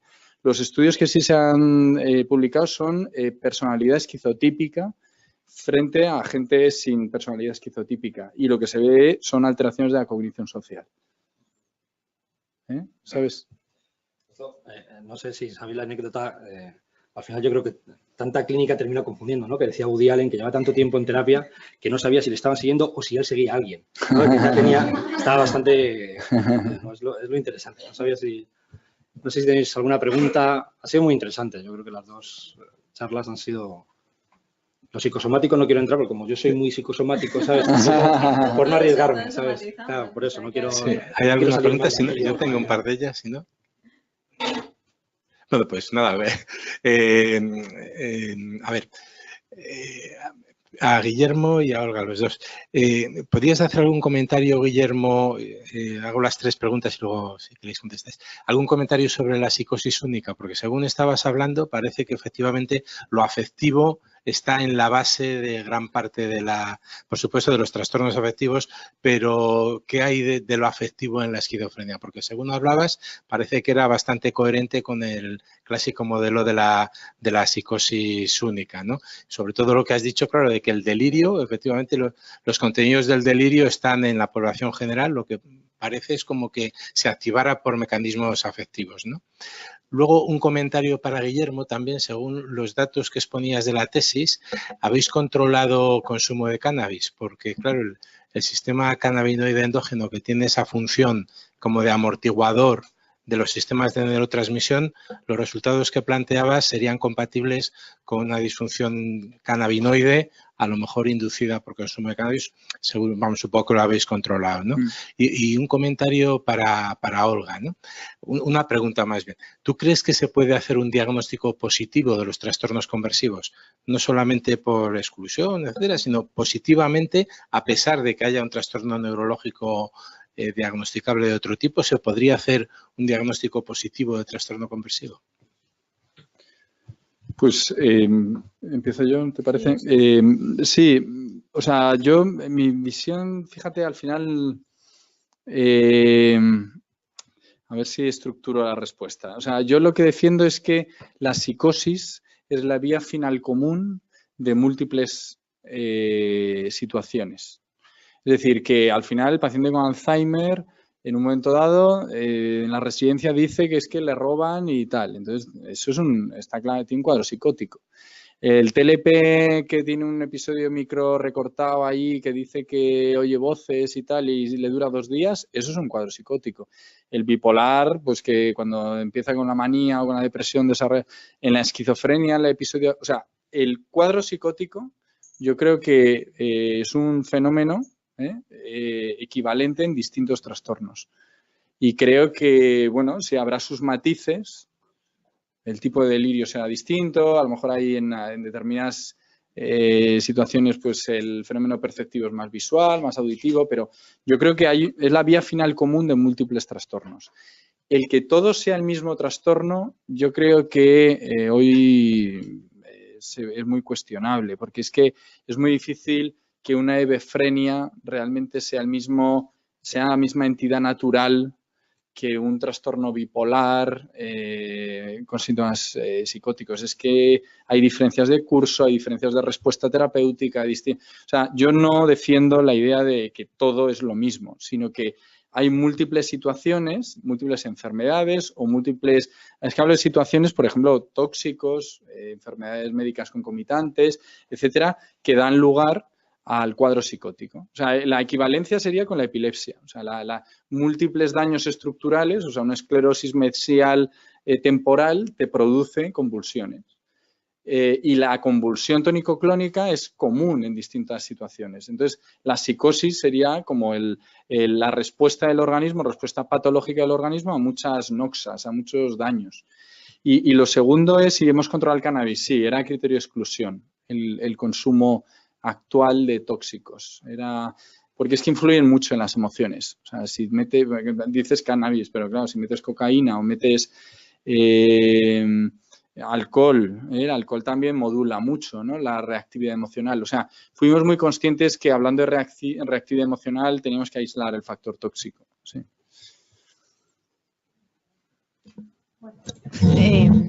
Lo del más pregunta, ¿no? Si hacíamos un diagnóstico positivo de conversivo. Sí, o sea, yo tanto cuando leí este libro, que para mí fue el de Susan O'Sullivan, como, no sé, una revelación grande, empecé a hacerlo y empecé y animar a los residentes a hacerlo en urgencias.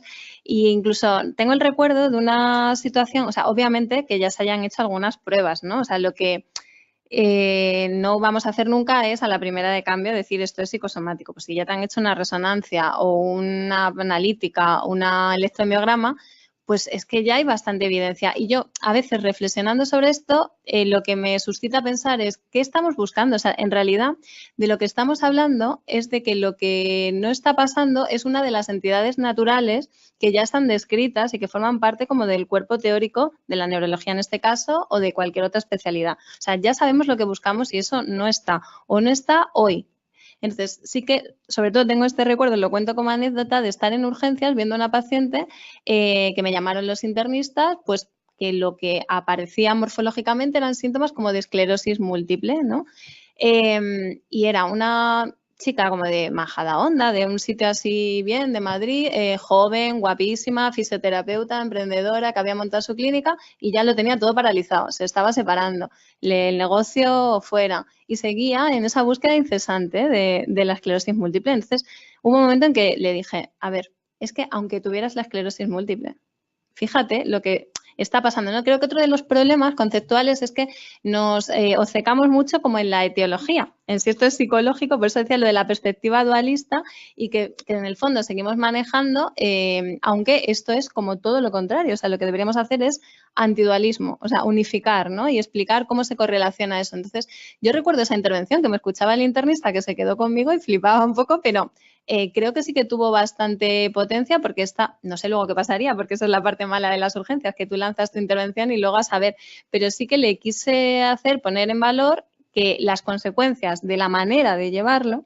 estaban siendo mucho peores que la potencial esclerosis múltiple, que no te la van a tratar nunca salvo que haya unos elementos diagnósticos, ¿no? Una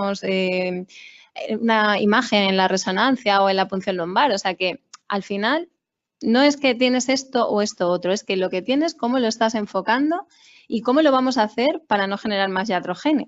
Entonces sí que creo que hay que hacerlo y que hay que ser valiente en ese sentido y sacar las cartas sobre la mesa. Que luego dentro de 10 años me dice, pues tenía esclerosis múltiple, es que no me sentiré mal porque es que lo que le dije era verdad y lo seguirá siendo, ¿no? O sea, lo perjudicial es cómo lo estamos enfocando y eso igual tiene más que ver con una intervención terapéutica o con que es un neurólogo, lo enfoque de otra manera, no sé, pero es lo que tenemos, lo que yo creo que hay que resaltar, ¿no? Otra aquí. Bueno, yo os quería felicitar a los dos por las intervenciones, por la calidad y la profundidad. Y tenía una pregunta en concreto para Guillermo, y es en relación con la expresión verbal. O sea, en las pruebas o en los programas de entrenamiento sobre cognición social, yo creo que se utiliza mucho el material de tipo visual, se trabaja con imágenes y tal, pero se puede trabajar también estudiando, por ejemplo, o valorando la entonación, la intensidad de la voz, tanto en pruebas, que yo creo que eso puede ser más difícil, ¿no? La evaluación, entonces, de componentes del lenguaje verbal, como también en el entrenamiento. Se puede entrenar a alguien pues, a expresar la emoción de sorpresa o así. Bueno, muy interesante, Natalia. Sí, está ahora en el campo de la cognición social y de la rehabilitación en cognición social, ambas cosas que tú nombras están sobre la mesa. Sobre el lenguaje verbal, ya que me lo comentas, nosotros ahora, es otro artículo que tenemos en revisión, hemos validado, que yo no sé si te lo he mandado, por cierto, la adaptación española del Reading the Mind, the Voice. No te lo y te puede interesar, porque además yo creo que tú das clase en logopedia y les puede interesar. O sea, este test es el primero, yo creo que nos lo publicarán, porque es el único test que hay disponible de reconocimiento emocional a través de la prosodia, de la voz.